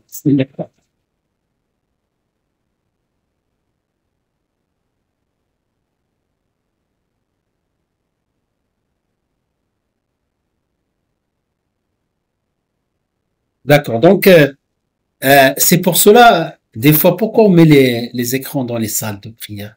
Pour voir au moins ce qu'il fait l'imam. C'est important. Tu arrives en retard. Est-ce qu'il est dans la prosternation? Est-ce qu'il est dans le corps pour que tu le suives? Bah, imaginons, par exemple, j'ai pas vu l'imam. Et lui, il était dans je ne sais pas, il était dans le recours. Moi, j'ai cru, je suis dans le sujoud. Résultat de tout ça, je n'ai pas fait un fard parmi les gestes, recours, sujoud, etc. Là, il peut pas le porter à ma place. Dans ce cas-là, si c'est trop tard pour moi, je rattrape sa taka. Quand on fait le salam, comme si je suis arrivé en retard. D'accord? Voilà. Et il y a le hadith du prophète sallam dans ce cadre-là. Innama ju'ila al-imam li'tamma bih. L'imam est fait pour qu'on le suive. C'est pas pour qu'on... Et ça, surtout dans le décalage. Tu n'as pas fini même la fatiha dans sir, et il a fait le recours, tu le suis. Il s'est levé de ce jour. Des fois, il y en a qui restent, qui marquent un laps de temps parce qu'ils veulent encore continuer à faire le dua. Là, c'est makro, ce qu'ils font. Il faut qu'ils se lèvent. إنما جعل الإمام ليؤتم به, parce qu'il y a trois situations. Soit tu vas faire en même temps les gestes que l'imam, ça c'est makro, c'est pas bon. Soit tu vas devancer, ça il annule ta salat. Si tu devances l'imam, avant par exemple de faire le sujoud et toi tu descends, tu fais le sujoud, avant qu'il dise Allahu Akbar, tu as anticipé, tu as fait le sujoud, ta salat est annulée dans ce. Et faire en même temps, ça aussi c'est très très limite. Il est déconseillé. Ou bien arriver bien en retard après lui, et faire après lui avec un décalage, ça aussi c'est déconseillé. Et donc il faut qu'il y a, on va dire, une harmonisation dans la salat. L'imam, il finit le geste. À quel moment? Normalement, la sunna, il doit finir le geste. Il doit finir l'acte. C'est à ce moment qu'on va le suivre. Et si on connaît bien notre droit musulman, là, le fiqh de la salat, on doit être, on descend, on se lève pratiquement en même temps. Dire subhanallah, subhanallah dans le recours, dans le sujoud. Ah oui, ça c'est spécial à l'école malikite. L'invocation de qunut dans la prière de Fajr. Al-qunut fi subh. Ce n'est pas une sunna, c'est simplement mustahab. L'intérêt de ça, je sais que la plupart des mosquées, surtout en Europe, ils le font pas. Mais la plupart des mosquées dans les pays d'origine, le Maghreb, de manière générale, ils l'appliquent. L'intérêt de connaître ça, c'est simplement de comprendre ce qu'il a fait l'imam. À quel moment ils font le qunut? À quel moment on fait vous savez ce que c'est le dua de qunut? L'invocation. Nous, on le connaît dans le tarawih. Quand l'imam fait on dit dua al qunut, hein. C'est comme ça. Les malikites, donc, c'est une sunna pour eux de le faire dans toutes les prières de subh. Mais à voix basse, pas à voix haute. Et contrairement aux autres écoles, c'est avant le recours, pas après le recours. C'est-à-dire, je suis dans la deuxième rak'at, j'ai fini la récitation de la sourate, supposons j'ai récité par al-Fajr. À la fin de al-Fajr, ya ayyatuha an-nafsul mutma'inna irji'i ila rabbika radiyatan mardiyah fadkhuli fi ibadi wadkhuli jannati. Là, normalement, il faut faire Allahu Akbar pour les recours. Les malikites, celui qui a, je ne sais pas si quelqu'un a remarqué ça au bled, il n'a pas compris. Donc il va rester, il a fini, il va rester, voilà, 1-2 minutes, ils font pas très long. Ben, ce temps-là, ils font un dua de l'qunut. D'accord? Pour eux, c'est sunnah. C'est vrai que ici, on le fait pas, et des fois, il y avait des imams qui viennent pour les tarawih, vous voyez, qui viennent du bled. Et eux, ils le pratiquent dans leur mosquée. Et quand il arrive ici, on leur dit ce n'est pas la peine de le faire. D'abord, c'est spécial à l'école malikite. Et nous, on a essayé, les gens sont venus de différents pays. Et la majorité ne connaissent pas ce dua al-qunut que les malikites. Après, il y a autre chose, Inch'Allah, je vous poserai la question. Est-ce qu'on n'a pas oublié quelque chose dans les mustahabbat? L'invocation après le deuxième tashahhud. C'est quoi cette invocation après le deuxième tashahhud? Ça c'est pour l'ensemble, hein, pour toutes les écoles. Quand tu finis, par exemple, le dernier tashahhud, le dernier, avant de faire salam, tu fais le tashahhud, ensuite là, salat sur le prophète sallam. Suivi par quoi? Le dernier tashahhud, ça. Par le dua. Est-ce que vous connaissez le dua, par exemple, que le prophète sallam a dit, جعلوا في سجودكم كان رسول الله صلى الله عليه وسلم يتعوذ من 4. Il demande à Allah protection contre 4 choses dans le tashahhud. C'est un dua qui est légiféré, qui est connu. Est-ce que quelqu'un le connaît? Allahumma inna na'udhu bika min fitnati al-mahya wal mamat. Donc, yarhamukillah. Donc, il demande à Allah protection, donc contre 4 choses. Les épreuves, fitnati al-mahya wal mamat, les épreuves de la vie et de la mort. Wa fitnati al-qabr, donc de la tombe. المسيح وفتنة المسيح الدجال et le quatrième, qui c'est qui peut me rappeler? J'ai oublié. Hein? De l'enfer, oui. Barakallah. Donc les 4. Donc ça c'est un dua. Vous pouvez le trouver dans les, voilà, vous pouvez trouver ces duas dans les livres, hein, de comment faire la prière. As-sutra, d'autres imbarriara, donc alhamdoulilah on le trouve, hein. C'est quoi? Devant soi lors de la prière individuelle. Quand tu pries tout seul, de préférence, d'abord d'avancer, de laisser le passage. Vous voyez, les Jumu'ah, ceux qui viennent tôt, je ne sais pas si vous avez remarqué ça. Il y a quand même une forme de désordre. Pourquoi? Parce que les gens viennent, ils s'installent à l'entrée. Il faut que quelqu'un mette une sutra, qui vient, qui fait pas attention, qui passe entre lui et la sutra. Bref, donc, normalement, ces erreurs-là ne doivent pas exister si on connaît bien les règles de sutra. D'abord, la récompense en fonction du temps, hein. Donc, en fonction du temps que t'as passé à la mosquée, tu es venu tôt, donc tu avances et tu t'assois dans les premiers rangées, premièrement. Deuxièmement, quand tu veux faire une prière, tu fais de telle sorte que tu laisses le passage libre. Si tu ne trouves pas ce moment de sutra. Vous savez, sutra, ce n'est pas forcément, il y a des gens que j'ai vus et je leur ai expliqué à la mosquée qui posent n'importe quoi. Il y en a, par exemple, qui enlève sa taguia, il la pose devant lui. C'est pas une sutra. Sutra, il doit être autour de 40 centimètres, quelque chose comme ça. Il doit être assez élevé. Hein. Ça, c'est, ou bien le mieux devient derrière quelqu'un, un musalli, ou derrière un mur. Pas forcément tu te mets au milieu, tu poses la sutra. Maintenant, une question. Et si, par exemple, donc on sait très bien, si quelqu'un passe, comme le professeur nous a appris, de l'empêcher, hein, de l'empêcher pour. Mais les gens, quand ils voient que tu fais ça, ils savent qu'ils ne doivent pas passer, ils font le tour. Maintenant, si je suis derrière l'imam et les enfants, donc, ils jouent, ils passent devant nous, comment on fait pour résoudre ce problème de sautage? C'est des enfants, c'est pas grave. C'est un adulte, même c'est un adulte. Ah, d'accord. Ben, c'est un adulte. Hein?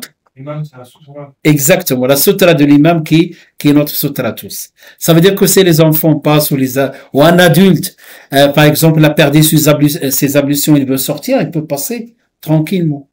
D'accord? Donc, pour souligner cette question de sutra, il manque quelque chose d'important. Voilà, après, Inch'Allah, oui, je reviens. Il manque quelque chose, Inch'Allah, après je te donne la parole. Il manque quelque chose qu'on n'a pas cité et qu'on pratique dans toutes les salades. Allez, je vous laisse chercher. Vas-y, dis-moi. Si on prie et il y a quelqu'un qui veut passer, Hein? on met notre main ou on laisse passer? On met notre main et voilà, s'il insiste, on va pas se battre. Même quoi que le hadith du prophète sallallahu alayhi wa sallam le dit, c'est-à-dire que lui qui est fautif, hein, c'est pas une raison de prendre le hadith à la lettre et se battre pendant la salade. Des fois, j'ai mon chat qui passe devant. Hein, c'est pas grave, oui. C'est pas grave, les animaux. Hein? Un petit enfant qui passe devant. Tu ne peux pas faire autrement. Ma'alish, Rasul sallallahu alayhi wa sallam, quand même pire que ça. Il se mettait sur son dos pendant le soujoud. Voilà. Et il la porte, il la descend, etc. Avec les enfants, beaucoup plus de tolérance.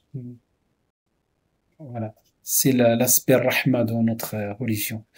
Il y a quelque chose d'important qui n'a pas été évoqué, ni dans les obligations, ni dans les sunnah, ni dans les mustahabbat. Quand on est seul ou. Quel que soit le cas. Non, ça c'est en dehors. En dehors.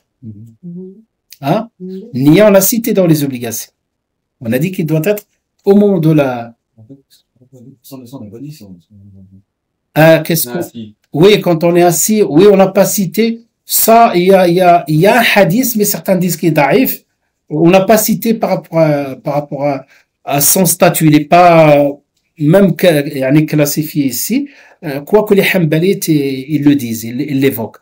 Voilà. Allahumma ighfir li warhamni. Ce hadith, certains disent daïf. Wa'afini, d'accord. Non, autre chose beaucoup plus important. La tenue? Là, ça c'est Inch'Allah on l'a cité dans les conditions. Ah, c'est exactement dans. Une fois que je dis Allahu Akbar, je dis quoi?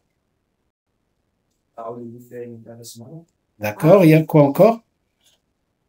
Dua l'istiftah. Vous connaissez ce que c'est dua l'istiftah? Ah, d'accord. Donc, l'imam, vous avez remarqué des fois l'imam, quand salat jahriya, que ce soit le jumu'ah ou le subh, souvent, hein, donc, Allahu Akbar, il marque un laps de temps, il dit rien. Et à ce moment-là, il commence la récitation, Alhamdulillah, Rabbil Alamin, hein, ce temps-là. Il y a un dua qui s'appelle dua l'istiftah. Allahu Akbar. Le dua, il y a plusieurs versions, et la version la plus connue, Subhanak wa bihamdik, wa tabarak asmuk, wa ta'ala jadduk, wa la ilaha ghayruk.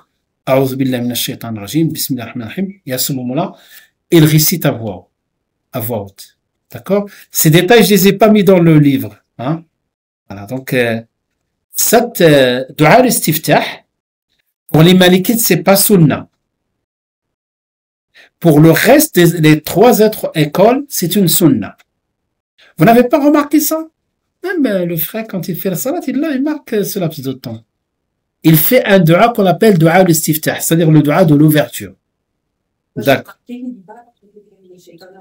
Ça, c'est à voix basse. Les malikites, on le dit pas. Même pour eux, c'est makro. C'est déconseillé. Et la basmala, pareil. Pour les malikites, pour les hanafites et pour les hanbalites. Les shafi'ites, les seuls qui disent il faut dire bismillahir rahmanir rahim en voix haute. Et après, on dit on le dit avant. Hawa l'ordre. Allahu Akbar. Voilà. Tout ça, normalement, voix basse. Voilà. Subhanak Allahumma hamdik, wa tabarak asmuk, wa ta'ala jadduk, wa la ilaha ghayruk. هذا دعاء الاستفتاح. Ensuite, ta'awudh. A'udhu billahi minash shaitanir rajim. Voix basse. Et là, tout ça, ceux qui considèrent ça c'est sunna, mis à part les malikites, vous avez compris? Parce que tu vas au bled, Allahu Akbar, Alhamdulillah Rabbil Alamin, directement. Et si, non, ils le font pas. Pour eux, c'est déconseillé, même déconseillé. Hein. Je pense qu'on peut le voir plus loin. Mais pour les autres, la majorité, c'est une sunna. Après, la manière de faire. Maintenant, pour les trois qui sont d'accord. Allahu Akbar. Ils sont d'accord? Subhanallah, tabarak asmuk, wa ta'ala jadduk, wa la ilaha ghayruk. Voix basse. A'udhu billahi minash shaitanir rajim. Voix basse. Bismillah ar-Rahman ar-Rahim, là où ils vont diverger. L'école Shafi'i, tu vas en Égypte, tu vas entendre dans toutes les salats Bismillah ar-Rahman ar-Rahim. Mais pas les autres pays. Donc tu vois, quand tu connais un peu le fiqh, tu peux décoder même les comportements des uns et des autres. Mais ça vient pas à une première formation. Il faut revoir les cours, revoir des livres. Je vous donnerai, Inch'Allah, d'autres références. Donc vous voyez, c'est une question parce que les ulama ont divergé. Ils ont divergé, ils ont dit est-ce que Bismillah ar-Rahman ar-Rahim dans la Fatiha est inversé ou pas? La majorité, ce n'est pas inversé, sauf les chafi'ites qui disent c'est inversé. C'est pour cela que tu dois le réciter à voix haute. Mais bien sûr, voix haute, quand tu récites à voix haute dans la salat, tfaddal, naam. Question, par exemple, après la prière, par exemple, tu dis si tu as 3 ou 4 à la 4, mais tu as fait la prière. Oui. Si... Voilà. On va le voir, ça c'est une bonne question. Si tu sortis de la salat, regarde, je vous donne une situation. Là, c'est 8 heures, ma'alish, hein? D'accord. Pour répondre au moins à cette question-là. Vous savez que il y a un hadith qui est connu par Dhul Yadayn, celui Dhul Yadayn, où là, non, ce compagnon s'appelle Khirbaq ibn Amr, radiyallahu anhu. Une fois, le prophète sallallahu alayhi wa sallam, une salat ruba'iyya. Ruba'iyya, vous savez, 4 rak'at. Il a fait 2, il a fait assalamu alaykum. Après, il a reculé et il avait la main sur la tête comme ça, comme s'il pensait à quelque chose. Et les sahaba ne savaient pas. Pour eux, est-ce que la salat a été abrogée de 4 à 2? C'est le prophète sallallahu alayhi wa sallam qui reçoit la révélation. Des fois, les lois peuvent changer. Mais, sauf un qui s'appelle Khirbaq ibn Amr, Dhul Yadayn, radiyallahu anhu, il a dit, Ya Rasulallah, aqasurati salat am nasit? Pour répondre à ta question. Donc, est-ce que la salat a été raccourcie ou bien tu as oublié? Le prophète sallallahu alayhi wa sallam était sûr de lui. Il a dit, ni l'un ni l'autre. Lam taqsur wa lam ansa. Ensuite, il s'est adressé. Là, il fait de rak'at sallam. Il a dit aux compagnons, est-ce que c'est vrai? Il a dit, Na'am ya Rasulallah. Là, il a la certitude qu'il s'est trompé, qu'il a fait que 2. Il y a Allah qui lui a fait, voilà, ça pour que nous, on comprenne. Et il s'est levé, il n'a pas dit on refait la salat, tu vois. Il s'est levé, il a rajouté 2 rak'at qui manquaient, il a fait la prosternation. Donc, la conclusion, les ulama, qu'est-ce qu'ils disent? Tant que tu es sur place et tu n'as pas quitté, par exemple, tu as fait, comme ce cas-là, au lieu de faire 4, tu as fait 3, tu as fait 2, et tu t'es assis, tu discutais, après tu t'es rappelé, tu peux te lever, et tu rajoutes ce qui manque, tu fais la prosternation. Après, si tu es sorti, vraiment tu es sorti, et voilà, donc tu as quitté la mosquée, après un laps de temps, soit dans ta salat, il y a un manque, soit il y a quelque chose de plus. S'il y a quelque chose de plus, ta salat est valide. Mais s'il y a quelque chose de moins, dans ce cas-là, de moins, comme les sunan mu'akkada, dans ce cas-là, tu refais la salat. Voilà. On va le voir tout ça dans les détails, Inch'Allah. Voilà. Est-ce que vous avez des questions, Inch'Allah? Oui. C'est grave si on mélange les écoles. Si dans notre pratique on fait un peu même équipe, un peu. Non, ce n'est pas un problème. Donc c'est ce qu'on fait. C'est très difficile même pour nous de suivre une seule école. On sait de se conformer parce que chaque école il a des références. Ils sont basés sur des références du hadith. Chaque école, même l'imam Malik, rahimahullah, il avait l'opportunité d'imposer le muwatta. Le muwatta, c'est l'école malikite, hein, c'est la référence numéro 1. Après, il y a beaucoup de livres après. Donc, il y a le muwatta, le mudawwana. Ensuite, aujourd'hui, on ne se base pas directement sur le muwatta. Le muwatta, c'est un ensemble de hadiths et des avis juridiques. Donc, l'imam Malik, à son époque, le commandeur du croyant qui s'appelle Abu Mansour, Ja'far al-Mansour, lui a dit, je vais copier, voilà, faire des copies au muwatta et je vais l'envoyer à toutes les villes et l'imposer. Et l'imam Malik lui a dit non, ne le fais pas parce que chaque sahabi est parti avec une science et les gens se sont habitués à quelque chose et tout est légiféré. Ils sont pas partis avec leur propre opinion, ils sont partis avec l'opinion des hadiths du prophète sallallahu alayhi wa sallam. Il y a des choses qu'il les a fait, des choses qu'il les a refait, des choses qu'il les a fait de deux manières. Un qui a vu qu'une manière, l'autre il a vu d'autres manières. Ça, on comprend ça lorsqu'on étudie usul al-fiqh, lorsqu'on étudie les fondements du droit, les fondements, c'est-à-dire les règles. Dans ce cas-là, qu'est-ce qu'on essaie de suivre? On essaie de suivre un peu le dalil et surtout le dalil, même on n'a pas encore les moyens de dalil, on suit à peu près l'imam. Wallah, notre situation tellement s'est éloignée de l'ilm que notre cas exactement trouve pas dans un cas qu'il faut suivre selon telle ou telle école. Qu'est-ce que je fais maintenant? Moi, quand quelqu'un me pose la question, je lui demande comment tu fais. Et quand je vois qu'il fait quelque chose avec un dalil dans une école, je lui dis c'est bon, continue à faire comme ça. Je vais pas le perturber. Sauf s'il fait des erreurs. Si je vois qu'il fait des erreurs, non. Ça, il n'existe nulle part. Wallahu a'lam. Après, si vous voulez faire vos choix vous-même, il faut beaucoup de patience et apprendre, et après, faites vos choix vous-même. Wallahu a'lam. Est-ce que vous avez d'autres questions? Quand on est tout seul, on fait un appel à la prière.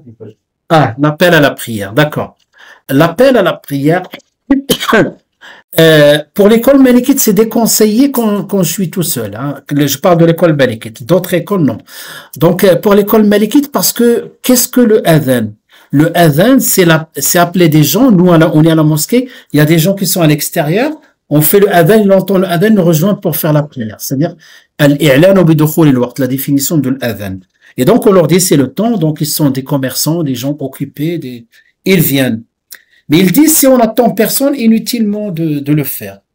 Après, il y a un hadith du prophète sallallahu dans lequel il dit même quelqu'un dans le désert tout seul fait le adhan, tout seul il prie. Donc, il y a un hadith qui parle de ça. Ce hadith, il a été pris en compte par d'autres écoles qui disent oui, c'est une bonne chose, c'est de faire le adhan. Ni sunna mu'akkada dans ce cas-là, sunna mu'akkada ou bien, il y a une obligation collective pour les mosquées pour rappeler les gens à venir et leur indiquer le début du temps légal. Voilà. Pareil quand on est plusieurs, 2 ou 3. Pareil. Si on attend personne, on fait par contre l'iqama, c'est sunna mu'akkada. Comme ça, qu'on soit tout seul. L'iqama.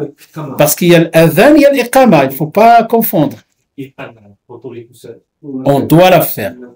Si on l'a oublié, la salat est valide. Hein. Comment on dit l'iqama? Comment on fait la différence? Quelqu'un qui me fait l'adhan, Inch'Allah, on finit avec ça. Par exemple, salat, on va dire 2 fois. Oui. On va dire 1 fois. D'accord. Voilà, donc ça c'est l'avis de l'école malikite. Les hanafites, par exemple, nos frères, vous allez voir qu'il va répéter 2 fois. Il y a deux adhan. Donc vous voyez même cette diversité existait à l'époque du prophète sallallahu alayhi wa sallam. Il y a 2 adhan qui, au même titre, au niveau du dalil. Il y a le adhan Abdullah ibn Maktoum et le adhan de Bilal. Et les malikites, ils ont retenu, je me rappelle pas lequel, peut-être de Bilal, dans lequel il y a que 2 fois. Allahu Akbar. Allahu Akbar. Ensuite, ils font le tarji'. Le tarji', moi, quand j'étais jeune, hein, j'ai cru que le muazzin, il faisait des bid'ah. Voilà, quand on est ignorant, on croit qu'on connaît tout. Eh ben, c'est quoi le tarji'? Eh ben, il existe. Hein? Il existe. Et il va dire Allahu Akbar, la première. Allahu Akbar, la deuxième ensuite. Ashhadu an la ilaha illallah. Ashhadu an la ilaha. Doucement. Tu l'entends peut-être dans les micros. Ashhadu anna Muhammad Rasulullah. Ashhadu anna Muhammad Rasulullah. Ça, c'est le tarji'. Et on continue. Vous cherchez dans les livres de fiqh, vous allez trouver le deux adhan et le adhan de tarji'. Les autres écoles qui sont majoritaires sur l'adhan, 4 fois, il n'y a pas de tarji'. Et les deux sont valables. D'accord? 4 fois Allahu Akbar. Après l'iqama, Allahu Akbar, Allahu Akbar, Ashhadu an la ilaha illallah, une fois. Ashhadu anna Muhammad Rasulullah, sauf Allahu Akbar. Allahu Akbar, Allahu Akbar, Ashhadu an la ilaha illallah, Ashhadu anna Muhammad Rasulullah, Hayya ala salat, Hayya ala al-falah, qad qamati as-salah, Allahu Akbar, Allahu Akbar, la ilaha illallah. Donc, parce qu'il y a un hadith dans lequel le prophète indique qu'il faut shafi', c'est-à-dire nombre impair. Et wattir, c'est un nombre impair. Dans le adhan, c'est shafi', dans l'iqama, c'est witr. Après les erreurs, voilà, donc ce qu'on appelle, ce qu'on appelle al-lahn al-jali, les erreurs graves, les erreurs majeures. Et on a des fois qui disent hayya ala salah. Ça, c'est vraiment une erreur. Il y en a qui le disent des fois dans les mosquées. Hayya ala salah. Salah. Salat. Ou bien salah. Salat. Parle de salat, c'est pas salah. Voilà, wallahu alam. Voilà, si vous avez des questions, Inch'Allah, la semaine prochaine, on va rentrer dans les détails de ce jour de salut. Et on fera, Inch'Allah, de la pratique, Inch'Allah. Voilà, هذا وصلى الله وسلم وبارك على سيدنا محمد وعلى آله وصحبه أجمعين والحمد لله رب العالمين وبارك الله فيكم.